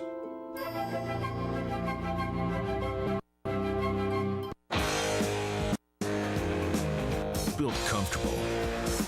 Built strong. Built right. Wrangler 5-star premium denim jeans. Wrangler. Real, comfortable jeans. Excuse me. So what exactly are you guys? Sneakers, baby. Vintage 1985 high tops. Limited edition. Old school. Wow, you guys sound pretty cool. You know how I roll. So how's the postal carrier going to handle all you guys? It's all good. The lady drives a big truck. Wow. With lots of room in the truck, the post office comes to you with free package pickup. Tuesday. What's your relationship like with your mother? She's dead. Oh, good. I mean, not good. I mean, it's just, you know, there may be some anger there that we can work with. Could you refer me to someone else? All new Help Me Help You, Tuesday, followed by Boston Legal, only on ABC. Tomorrow, join ABC as some of the PGA Tour's best fight for a spot in the top 30 of the money list. The birth of the season-ending Tour Championship. Live final round coverage of the Chrysler Championship begins tomorrow, 1 Eastern, 10 a.m. right here on ABC. You know, Coach, you could tee it up in Columbia today. It's a gorgeous day, huh? It really is. Late October. Now, yesterday, you're not teeing anything. No, you're going to go to the movies and see The Departed with Jack Nicholson. What'd you think? A, False B, or start. C movie? 74 offense, 5-yard penalty, still first down. I didn't like the ending. Well, they covered all bases. Let's take a look at this now. There was the roughing, and that was just bad luck. He came down on the leg of the Missouri player, and then Thompson. Give me your feeling about Paul Thompson now as we watch this incomplete here, Bob. Red Bomar must have been a heck of a player to beat out Paul Thompson and also force Paul Thompson to move wide receiver. All I can say, because I am a Paul Thompson fan. This kid's a heck of a quarterback now. I mean, tell me a better quarterback in the Big 12, really. That's an interesting question. And there it's complete, but short of the first down. The receiver was Jared Perry. So we go back. Rhett Bomar, who was kicked off the team just prior to the start of the season. You can see only 4 and 7 back in 05. And Thompson's a good thrower. As a coach, Stoops told Lisa he missed a tight end wide open on a 4th down situation in the first half. But it's not the only mistake you can fault him for, as Chase Daniel dives for the first down. And Pops loves this effort. And every once in a while, Brent, you find one of those players that are just special guys. You mentioned Doug Flutie. This kid has some of that where he can just take a team on his shoulders and will a team to win. I mean, he's got another gear when he needs it now. And Missouri needs that other gear, trailing 23-10. He was taken off all the way that time, wasn't he? I'll tell you, is that about as simple a play as there is in football? You basically just snap it to the quarterback and say, run the zone play. C.J. Ayu, the senior from Highland, Utah. He's been very active today. He's made some big plays. Get down in the stance. 2nd and 10. And he has really found his favorite target, Jared Perry, number 8, with another reception. Make it 5 for Perry here today. So he's the leading receiver. Jared Perry, a true freshman out of Texas. Another one of those hidden gems that Missouri went down to Texas to get. Needs 3 yards. Throws for it. And breaking free is Martin Rucker, the other tight end. We haven't heard much from him here today.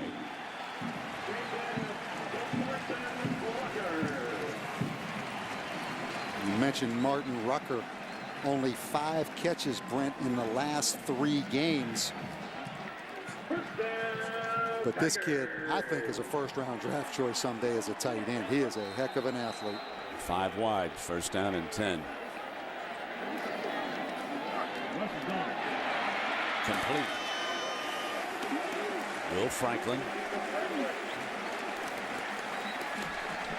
Not many quarterbacks get rid of the ball as quick as Chase Daniel gets rid of that football, Brent. We talked about sometimes he doesn't even try to get the laces in the proper place. He just unloads the football. 2nd and 2. Deflected, incomplete. No penalty. And Franklin wanted it that time. Lindy Holmes very aggressive with the coverage here.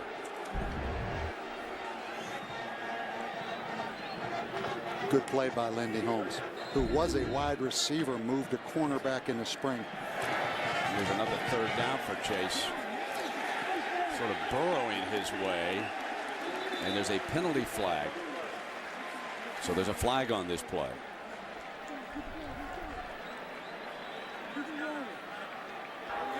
Face mask on the defense. 5-yard penalty. Result of the penalty. First down.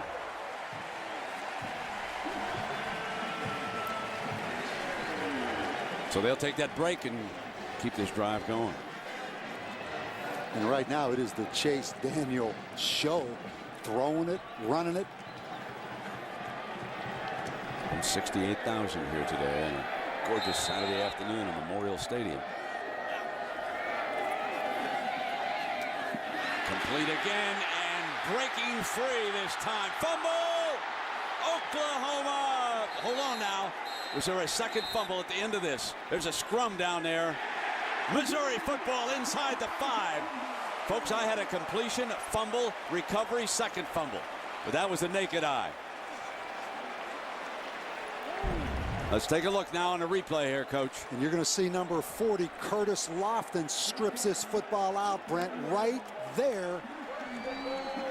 And a great opportunity for Oklahoma to recover. Number 41, Darian Williams, but Missouri gets it back. Yeah, he did not have possession. He just couldn't get a handle on it. So there was the one fumble recovered by Missouri. 1st down and goal. Chase going to try to run for it.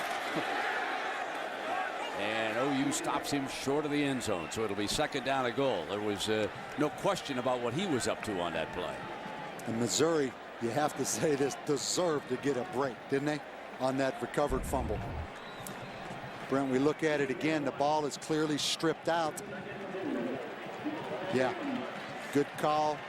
Darian Williams never had possession of that football on the ground. Ekwerekwu, the receiver. And 2nd down and goal. Flesh couldn't find a receiver. He'll throw it incomplete. And Franklin insisted he was pushed out of bounds on that side. Number 11, a very aggressive defensive back, Holmes. Daniel takes a hit. That's why the crowd is reacting here. Mom looking on. And the crowd, including Chase's mom, wanted a late hit that time on Alonzo Dotson, number 91. 3rd and goal. Chase comes up running again, and he's short of the end zone, and here comes perhaps the biggest call of the afternoon. 4th and goal, and that stout front of OU making a goal line stand here against Pinkel's Tigers. And Brent, really a sloppy 3 plays, in my opinion, by Missouri down on that goal line. They're going to go for it right here. One of the problems with the spread offense, as you know, everything's out of that shotgun. Difficult in short yardage situations. So here on 4th and goal, he's been stopped as a runner. You would think he would be looking to throw it. How shaken up was he a couple of plays ago? He's got a 4th and goal. He's going to throw, quick, incomplete. You could see when he released it that that ball was incomplete from the get-go. And Lindy Holmes, the defensive back, and what a goal line stand here by the Sooners. And 4 plays inside the 5-yard line. And you have to question, although it is the nature of the spread offense, the play calling. But watch Lindy Holmes, Brent. The vertical jump. Lindy Holmes, a great basketball player in high school. He's talking about walking on for the basketball team. He gets up right here and skies on Kaufman, but the play calls in that 4-down sequence, very questionable right there for Missouri. That was a 1st and goal at the 2-yard line. Now it'll be Thompson and the Sooners coming out. Patrick bangs for about a yard, and it'll be 2nd down. Marcus Bacon, he's a senior from Houston, fine linebacker, in on that stop. And Stoops is so pleased with the performance of the defensive unit inside the 5-yard line. Brent, we watched Texas last week, who's a good example. We've watched Ohio State spread teams, but they also have some I formation plays when they can put a fullback in there for short yardage situations.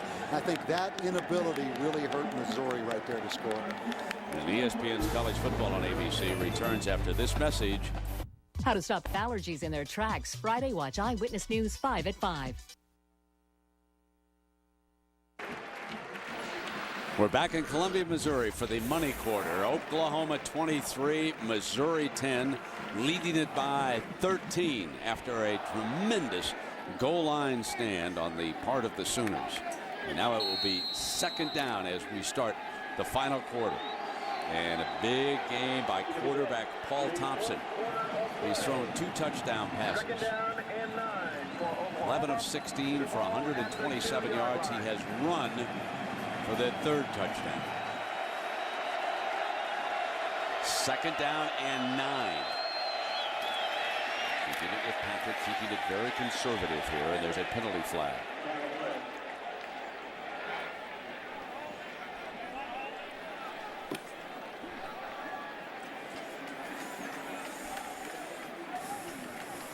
Seeing whether they want to take this. They'll probably decline this, won't they, Coach? I would think, Brent, make it 3rd down. Because half the distance goal line do you? 19 on the offense. That penalty's declined. 3rd down. That was a tight end, Finley.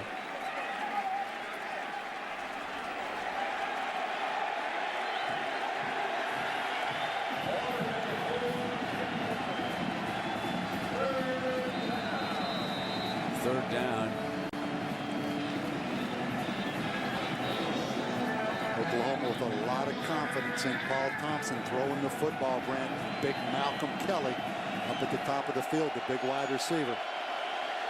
Terrell got his hands full against him, but they're going to keep it right on the ground. And here comes Patrick, 1st down. almost the 20-yard line. Number 23, replacing the great Adrian Peterson with a big first down run. And we'll get a big update from Matt Weiner. Matt. All right, Brent. Auburn's still in the BCS picture if they can get some help and if they don't trip up today at Ole Miss. But trailing in the third quarter when Brad Lester gives them the go-ahead touchdown. So the Tigers lead it 14-10, now 17-10 there. Notre Dame looks to be on the way to its 43rd straight win over Navy. And here it is 23-10. Oklahoma leading Missouri. They pick up 15 yards with Patrick running on 3rd and 7. Come right back with him. 9 years in our packed life games. Folks, watch this goal line stand by the Sooners. Here are the 4 plays. Nothing doing. Short of the end zone. Looking for somebody. Incomplete. Another quarterback run. And then the 4th down. And number 11 does a great job. Lindy Holmes and Bob Davey, you did not like the play calling down there. I have to agree. They need a power formation inside the 5. Just like you see Oklahoma doing right now, Brent. Gutierrez, the running back. First down, Oklahoma. And I think that's always the question with spread offenses. Can you win it all? Can you win the big football game and not have some element of power, I formation in your attack? I think that's why Ohio State, they can win a national championship because they can do both. You look at Texas, they can do both. They lined up in I backs last week against Nebraska. At some point, you have to be able to run the ball. First down and 10.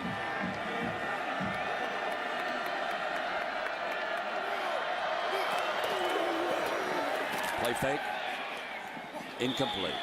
Second down and 10, and near the end of the game, we'll select a Chevrolet player of the game from each team, and we'll honor their determination. Chevrolet will make a $1,000 contribution to each University General Scholarship Fund. Number 12, Paul Thompson, has the lead for Oklahoma in that particular category. You know, you look at Oklahoma, 40 players from the state of Texas. Here's one right here, Paul Thompson. Missouri with 23 players from Texas. But Bob Stoops goes after a little higher quality, not quality, but higher rated player and is able to get him. Second and 10, an inside handoff. Another first down. Gutierrez, the ball carrier. Gutierrez at 5'6", a little bit more of a shotgun kind of running back. Alan Patrick maybe a little more I formation, but an interesting guy, Brent. He bench presses 430 pounds at 5'6". Hurt his knee in the Holiday Bowl. Still not 100%, but a heck of a little player. You can see the play charts. He might be 5'6", looking at him in that huddle. Talk about hiding behind the lineman now. His play chart almost hit the ground. First down and 10. He is tripped up and then stumbles to the 45-yard line. Gutierrez. So Jamar Smith making the snap. And speaking of Smith, Brian Smith broke his hip at the all-time Missouri sack record. He's been certainly missed here today by that Missouri front wall. 2nd and 11. They say I'm sorry, Brent. They say Gutierrez does a lot of great things in the community. A lot of volunteer work there in the Norman area. Boy, you can't say that Missouri has not had their opportunities, though. They have had the opportunity to turn this into a great football game, but just haven't been able to do it. 4 plays inside the 5. And here's Patrick. Oklahoma working on the clock with the power game. Christopher making the stop. And Patrick's rush chart looks like this, Coach. 35 carries last week, already at 28 today. His only misstep, that fumble, which led to the Missouri touchdown. 3rd and 9.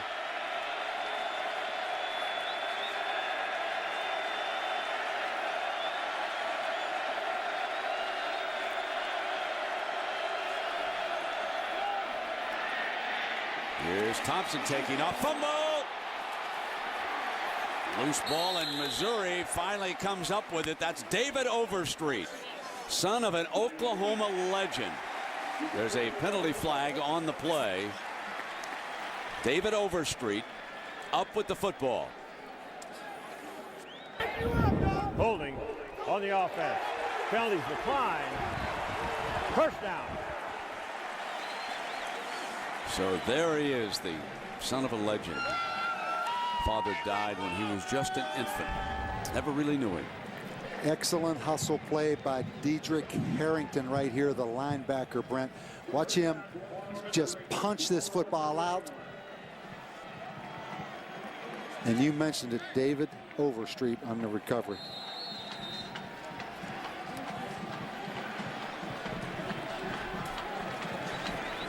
What a nice conversation Lisa had with the young man. We were meeting with several of the Missouri players yesterday.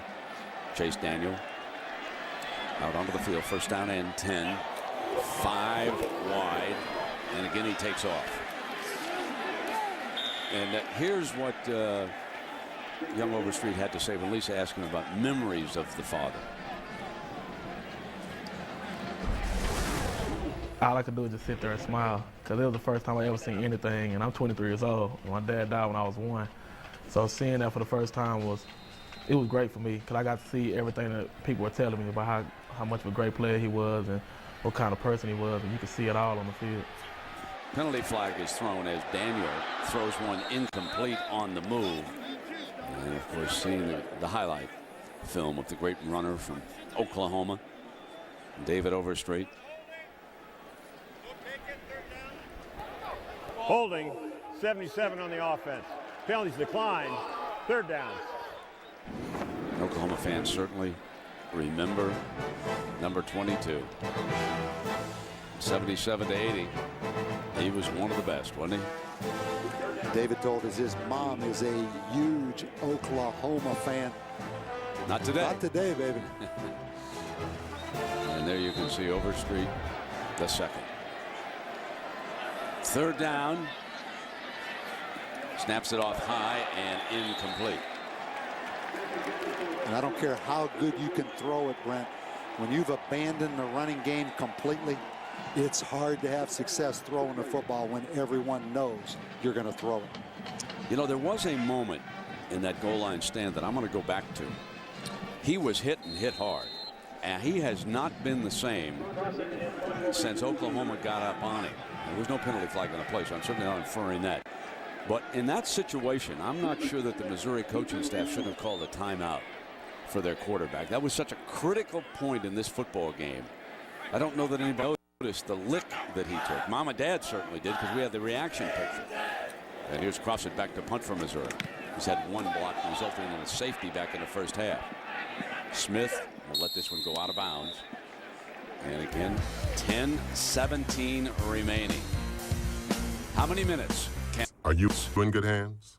Hitting the heartland to save their farm. All new Extreme Makeover Home Edition, ABC Sunday. Time permitting, folks, stay tuned for the Thrifty Car Rental postgame report featuring scores, highlights. We'll have John Saunders, Craig James, and Doug Flutie back in our studio. They'll get you up to date, get you ready for the second game of our ABC doubleheader this afternoon. And let's take a look now as Oklahoma has taken it over following the punt on the 31-yard line. And we're going to go back and we're going to show you Chase Daniel, the Missouri quarterback, taking that hit and how he did not recover. It was second down. We'll see that, but first we want to see what OU does here. Paul Thompson played terrific game.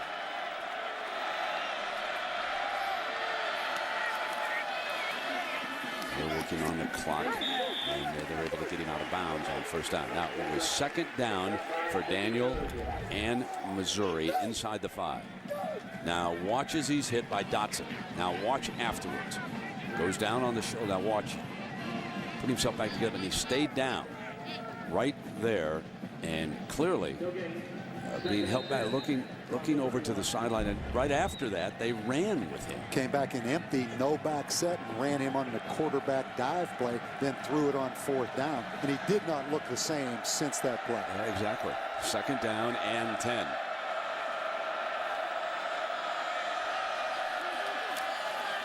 Here's Thompson, high, incomplete. Got it a little bit high to Iglesias. And this Oklahoma football team, well documented all the setbacks they've had. They are getting better and better every week. They go to A&M next week. I don't know that anybody wants to play Oklahoma right now because they are an improving football team, which is a sign of a well-coached football team to play your best football late in the year. Yeah, overcome all the adversity and turn in a performance like this on the road against a 7-1 Missouri team. They've always been well coached under Bob, and that's why so many of his assistants have become head coaches. Brother, and now we're really pushing on that sideline over there. There comes the penalty flag, and that was Jackson. Yeah, it's against Jackson, I believe. You have no chance when you've made this many mistakes, Brent, as Missouri has made.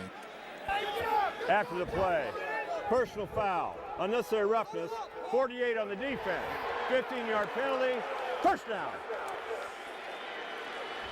Xavier Jackson, great effort all day long as we look late right here. That's an obvious call, Brent. That was, what do you think, 3 yards out of bounds? Whoa, whoa. You know what I just saw? Adrian's not quite finished. I want you to watch his right arm come up over here on the sideline. Green shirt right there. So cut that out, man. Get out of here. He is very much in the game. First down and 10, and this penalty will move the ball just shy of midfield. Now there's a warrior for you. One arm in a sling, and he's protecting his guys down there. Here comes Patrick, whole right side, and slammed down by Overstreet. We check in with Matt Weiner. All right, Brent, Wisconsin trailed Illinois 21-3. They've come all the way back. John Stocco hits Andy Crooks here. Watch Crooks closely. Heading toward the goal line, loses the ball, recovers it in the end zone, and held up under review.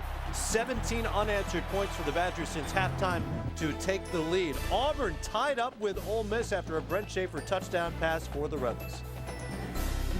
Brent Schaefer, transferred from Tennessee, the Ole Miss quarterback, working on what would be one of the biggest upsets of the year. We'll see how that story unfolds. Second down.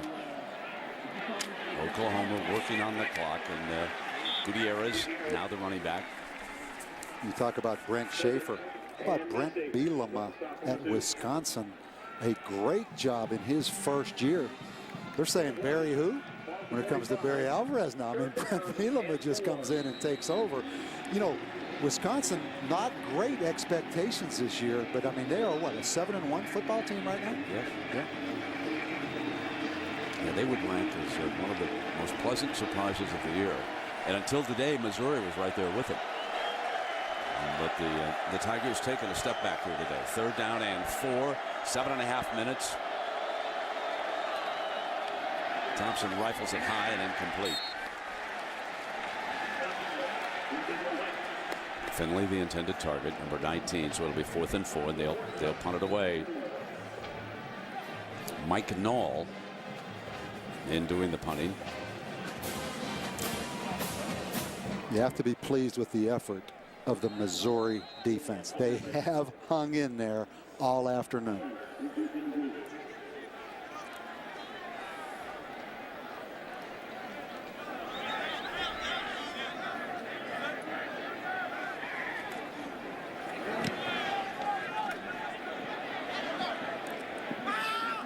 Bluffing on the fair catch. What a beautiful punt by Knoll. This one will be down inside the 5-yard line. Chase Daniel and the Missouri offense, $98. $100 Best Buy gift card. That's HD done right at Best Buy.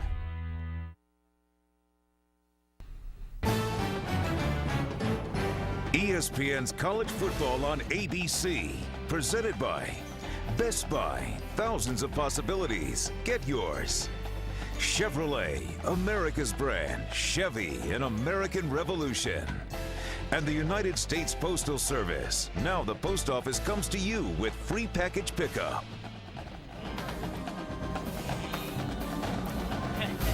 Well, here in mid-Missouri at Halloween time, they have what's called the Fear Fest. It's haunted houses and an assortment of scary ghosts, all for a great cause as we watch Daniel scramble out of bounds at the 5-yard line. Fearfest this year has teamed up with the Central Missouri Food Bank, so it's a wonderful cause. Halloween around these parts, I think if you really want to haul, folks, if you want to get the most candy and cookies in your neighborhood, dress up like Albert Pujols. Ring the doorbell and say trick or treat. They'd love you here tonight. Big pumpkins in this part of the country. Yeah. I'm serious. I've researched that. I'll bet you have as we check in with Lisa. Well, Brent, just before the offense went out into the field, they all gathered together and they were saying, look, we are far from out of this. We're still in this game. They were telling each other we've got to reestablish that fast tempo that they did in that opening drive for the first half. But the one thing they were telling each other, this is where we make our stand. This is where we make the difference. Brent? Well, they just threw for a first down, Lisa, so that is a big moment. And Brad Ekwerekwu, or as everyone calls him, they want to leave him right on the field right now. He's part of this personnel as the chains are moved to the 14-yard line. He's over on the right side, a little bit confused about what this play is. You can see by his reaction. On first down, sideline high, incomplete. And punching it out, Reggie Smith, number 3. What a good-looking secondary this is for Oklahoma. And they're starting to get some continuity. We mentioned moving Reggie Smith back to safety, and you see why they like him. This is what you call the eraser, Brent. Watch this safety come over and just erase. I've seen that called now, right there, because he launched his body to make contact. He got away with the call right there, I think. Second down and 10 for Daniel. High and incomplete. And number 11, Lindy Holmes. He's a sophomore from Dallas. They're starting to wear away on these receivers now. You talk about Oklahoma, only 11 seniors on this entire football team. There's only 2 other schools in the country with less seniors, Minnesota and Ole Miss. So when you say sophomore, there's a bunch of sophomores on this field for Oklahoma. On third down, intercepted. It's going to be ruled, I believe, first down at the 20-yard line. Marcus Walker, a junior from Waco. What a great pick this is by the sideline. Let's make sure he's in bounds as we take a look at this. And early in the game, Marcus Walker was beat. He redeems himself. An all-new Lost, Wednesday at 9/8 Central, followed by a new episode of The 9, only on ABC. You're watching ESPN on ABC. So we welcome you back. The Sooners with another turnover and 6:19 to work on that clock. That is the 3rd turnover by Missouri in this game. The first 2 resulted in the first half for Sooner touchdowns. And Daniel throws a couple of interceptions. The first one, if you weren't with us earlier, was a deflected pass. Rufus Alexander rolling. Latimer. Now they'll go to work on the clock with that power formation. And Coach, let's take a look at the ESPNU All-State standings review. Oklahoma was ranked 19th, Missouri 20th, and of course they figured to fall. And any surprises there in our BCS standings? I don't think so. What I'm looking forward to is Thursday night, West Virginia, Louisville. How about getting that game on Thursday night for ESPN? That's as good a game as there is in college football. I'd like to go to Louisville. Remember now, a couple days after that's a Breeders' Cup. Yeah, well, you've got some stroke. You can probably get that done between now and Thursday. Can you operate without me next Saturday? I'm just going to do a 4-man booth with Fowler and Herbstreit, Musburger, and David. The Breeders' Cup, man. It's the racing event of the year, and it moves to ESPN next Saturday. They will have it. Patrick, the running back. Now here for Ohio State, Michigan, as we head for November 1 versus 2. Wolverines with a win against Northwestern. Ball State and Indiana ahead of them. At Indiana, you probably not. And Ohio State home later today. Many of you will see that game against Minnesota. Then down to Champaign against Illinois. Illinois playing well against Wisconsin today. And then into Evanston before the November 18th show. What are we, about 500 hours away from that? And the key for those 2 teams, quite honestly, as you look at that schedule, stay healthy, particularly at quarterback if you're Ohio State and Michigan. That's the only way you can realistically see them losing between now and November 18th if something would happen to one of those quarterbacks. And I tell you, if you're a young quarterback around this country and Bob Stoops calls you in the next couple of weeks recruiting, answer the phone, because the next guy that comes in at quarterback for this football team, they are a young, talented team. I'm looking at 4 minutes to go and a 13-point lead. I might be kicking a field goal. Yeah, make it obviously a 2-score, 2 extra conversion game. Right. And now they're called timeout with 4th down coming up, and that's their first timeout here. So the coaches have gone over the sequencing. They've decided what they want to do. 3:52 left on the game clock here at Missouri.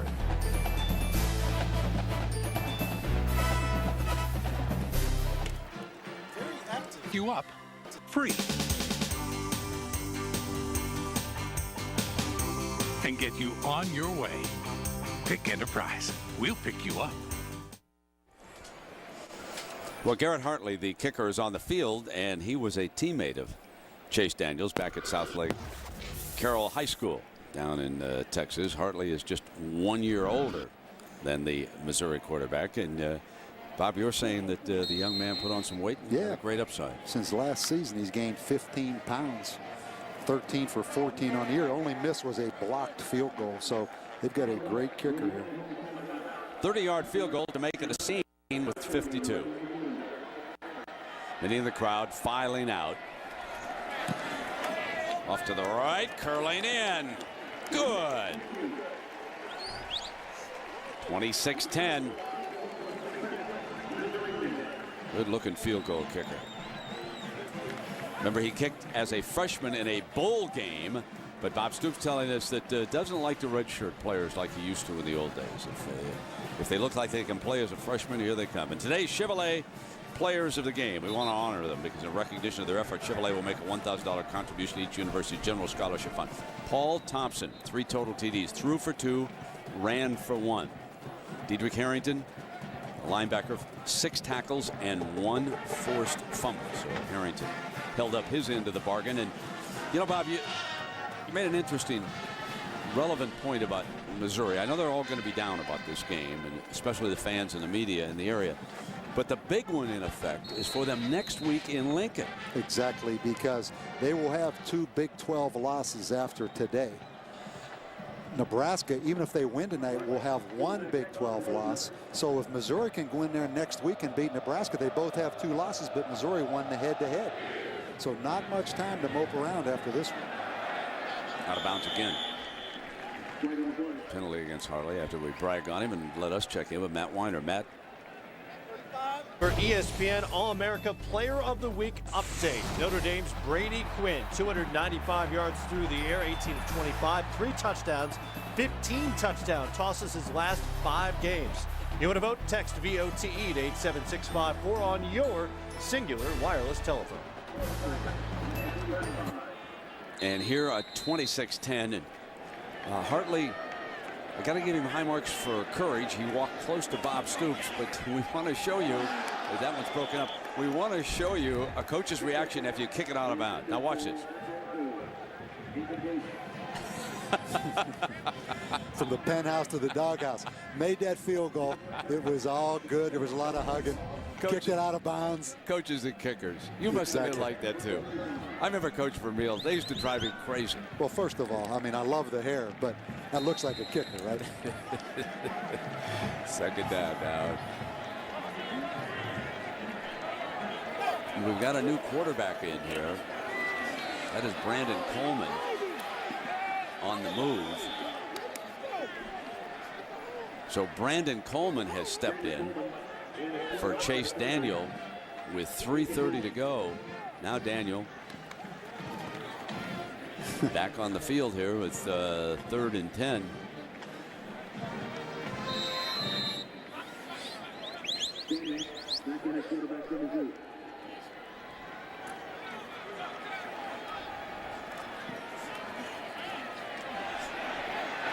Deep man was covered. Can he get the first down? Does.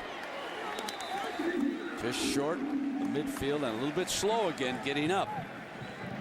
He has been slow ever since he took that hit on Oklahoma's goal line stand.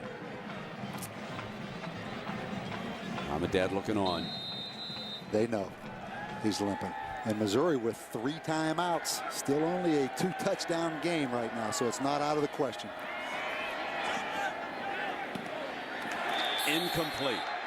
Superb coverage by the secondary. Marcus Walker, who made that pick a short time ago.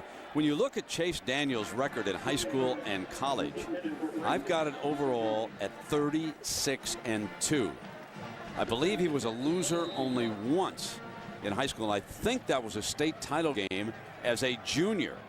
And then here he has lost only to Texas A&M while at Missouri. He was not the starting quarterback a year ago, of course. Brad Smith was. And that is incomplete. And a reminder that coming up now, second half, our college football regional doubleheader. Most of you will see another Big 12 showdown. Bob mentioned Nebraska. They'll take on Oklahoma State in Stillwater. Won't be easy. Others will see Minnesota, Ohio State, or Miami, Georgia Tech. So check your local listings for the game in your area. Coming up next on ABC, college football lives here. We're about 495 hours away from Michigan, Ohio State. Here comes Daniel. And there's a first down pass, and that hit Martin Rucker, whose father's a legislator up for re-election, and Martin was optimistic when we asked him about Pop's chances for re-election. He was, and we asked Martin what was the best thing about being a son of a politician. What was his answer? You can get speeding tickets fixed, which I wasn't sure. It's on tape. I'm not divulging anything that wasn't on tape right there. It's high and intercepted through a lollipop. Lindy Holmes.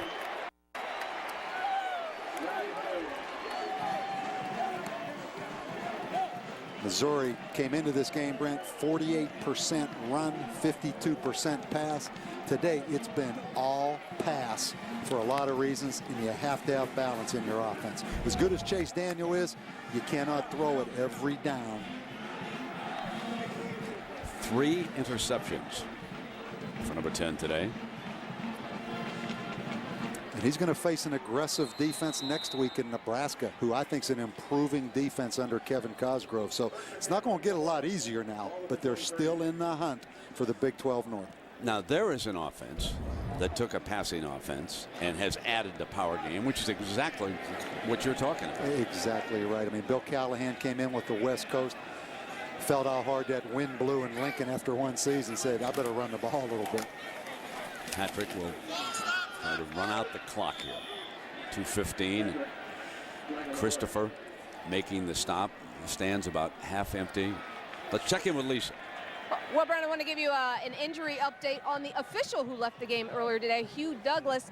Torn left calf muscle. He was icing it on the sideline, just went hobbling off. I said, the umpires are not supposed to get hurt in a game. He said, Lisa, this is the second time in the last 3 years. 3 years ago, he said, I broke my leg on national television. But he had one request, and that is that I tell his wife, who's watching at home, that he's okay. Yeah. Torn left calf muscle. Yeah, Brent. It's great news that he's okay, Lisa, indeed. And I want to tell you about that umpiring position, folks. That gets a little dangerous down there. You've got to be really alert if you're an umpire. Now, think about this. Referee stands out behind the quarterback. Now, he's not going to face the hostility that an umpire does. He's right there in the middle of the action. You've got tight ends coming down the line. You've got linebackers flying around. You've got receivers when you're up against a spread offense like this. So a lot of things can happen to an umpire in a football game. Paul Thompson, the MVP, and Chase Daniels' first 7 games, 16 touchdowns and only 3 interceptions. And today, no touchdowns and 3 interceptions. Should have had a touchdown pass in the first half. One was certainly dropped, wide open receiver. But if you're a Missouri fan, you know, certainly a day to forget and depressed, because this happens all too often when you play the big guys from Oklahoma. They will have now lost 16 of their last 17 games to OU. But the big thing is to get that confidence back up and set sail after Nebraska. And Brent, you really look at Missouri. They've beat Murray State, Ole Miss, New Mexico, Ohio U, Colorado, Kansas State, Texas Tech. So today was really, if you're honest, their first big test on the big stage. Now, Patrick, last 2 games filling in for the great Adrian Peterson. 35 carries a game, 158 yards here. And the only misstep was that fumble, and Adrian has been very much in the thick of things over there. It was interesting talking to Missouri coaches as we watch Alan Patrick right here. The thing I love about him, Brent, and we've said it, special teams captain, recruited as a strong safety. 2 words to describe: fast and tough. Tough. Doesn't make a lot of cuts. But getting back to Adrian Peterson, those Missouri coaches yesterday, the respect they had for Adrian Peterson after watching all the tapes, and just how hard Adrian Peterson plays. And that's contagious. Don't think for one second that isn't passed down to this next running back in line at Oklahoma, because they've watched how hard he runs the football. So Bob Stoops in Oklahoma will go 25-3 against the Big 12 North. And this is the 15th consecutive regular season game that Oklahoma will have won from the North. And the OU, they've scored a touchdown in 100 straight games, and now this will be the 635th week ranked in the AP poll. That's the 4th most of all time. And if you're a Missouri fan, there's one stat you don't want to hear, but let me lay it out for you. The last time Missouri beat Nebraska in Lincoln was 1978. But for the Sooners and their fans, they can take heart as they set sail at Texas A&M. That'll be a major showdown next week. The Aggies improving. That'll be a good football game down there. I saw the Aggies take that OU national championship team right to the wall. And Josh Heupel helped pull that out. Heupel, you know, on the coaching staff here, and he deserves a lot of credit for Paul Thompson's accomplishments. Joe Castiglione, the fine AD down in Norman, was telling us that before the game that Josh is becoming a very good coach, son of a coach, so certainly that figures. And Missouri's home winning streak coming to an end, crashing to an end, with a game of mistakes that they all want to forget about. Remember, I started the day with the bridge to opportunity, but it's only an opportunity. You must take advantage of it, right, Bob? You can't let things like this get away from you. You're exactly right. I mean, the stage was set. They just did not execute. As we look at Josh Heupel on the sidelines. And how about Bob Stoops? 7 years at Oklahoma, 7 bowl games, played in 3 national title games in 7 years. That's pretty strong. Isn't it, though? 3rd down and 5. Remarkable architect, reestablishing a great power through the years. Gutierrez, the running back.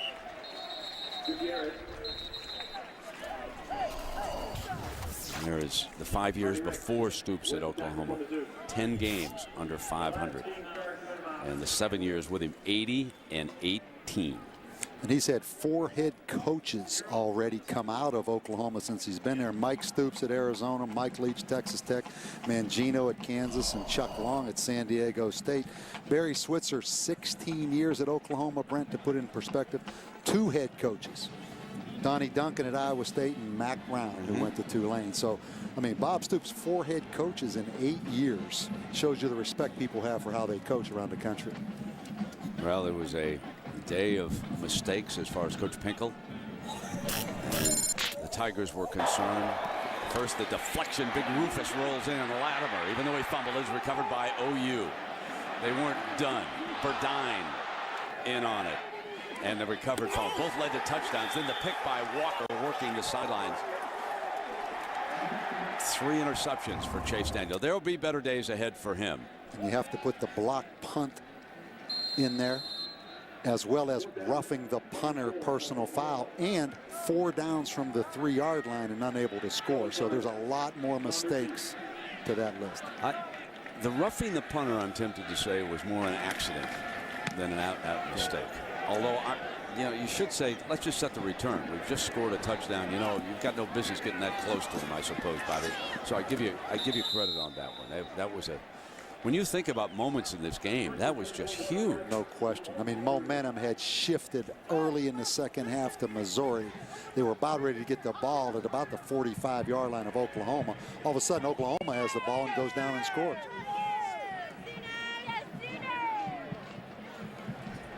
Well, look forward to seeing you as Saturday Night Football We're back returns next week, aren't we? Next week. Goes back to prime time next week.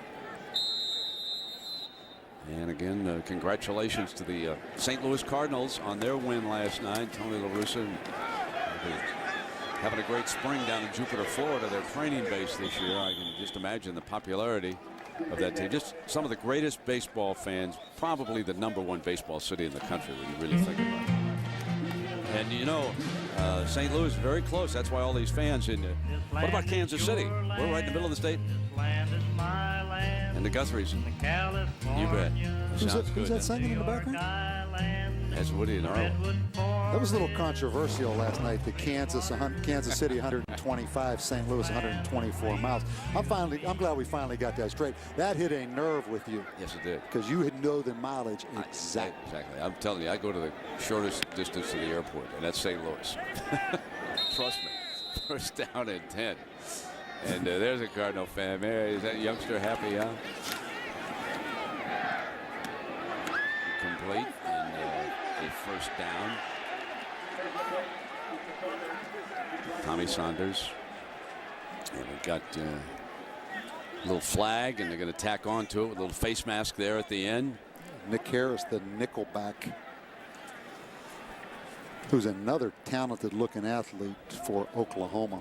Personal foul, face mask, 15-yard penalty, first down. There's college football presented by Best Buy, Nebraska, Oklahoma State for the Big 12 fans, Minnesota, Ohio State, the Big 10, down south Miami, Georgia Tech.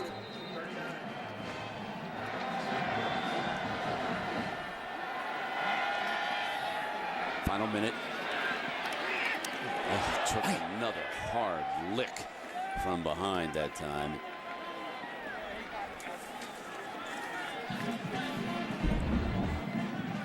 And they just keep coming for Oklahoma. John Williams, number 98, a backup defensive end. They all look the same, Brent. I mean, they come at you in waves with this defensive front.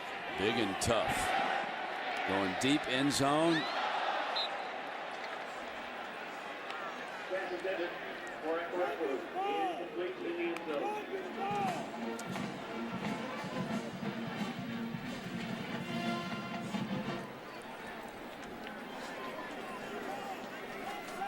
So Oklahoma and Stoops continue their dominance over the North and Missouri.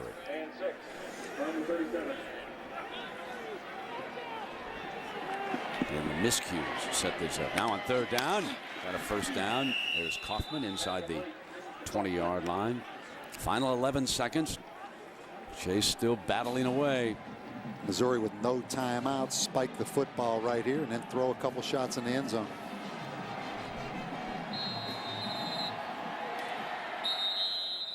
They'll have 9 seconds.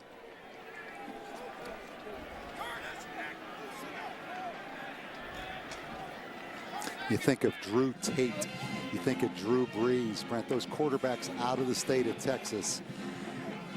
Texas can only take so many. A&M can only take so many, but there have been some quarterbacks this same size that have left the state of Texas and gone on and had great careers. And Chase Daniel will have a great career here in Missouri. Yeah, there'll be much better days for the sophomore. Out of the back of the end zone. Last snap coming up. Boy, Lindy Holmes has played well. It's easy to harp about the mistakes that one team makes, but we should not forget how this defense overall has played here today for OU. And it's the result of a unit knowing that without somebody as great as Adrian Peterson, they've got to pick up the slack. They have to set the stage for great OU performance, and they did that today. Oh, dropped in the end zone. Rucker looked like he had a sure 6 on the final play. Let it get away from him. Reggie Smith, the defender down there. And it comes to an end, 26-10, Oklahoma. Ladies and gentlemen, the University of Missouri. It isn't very often that you find Oklahoma an underdog against the Big 12 North. Let's go down to Lisa. Thanks, Brent. Coach, It looked like they were getting the momentum to go there early in that third quarter. How much of an impact did that roughing the punter penalty have? That was big. We're fortunate there, no question, to get that possession back, and then to stop them on fourth down too. So we're fortunate in some areas, no question. And fortunately, though, we made a lot of good plays, played really good defense, and you know, I love how we ran the football. You said it, that 4-play goal line stand. What was the defensive key to that stand?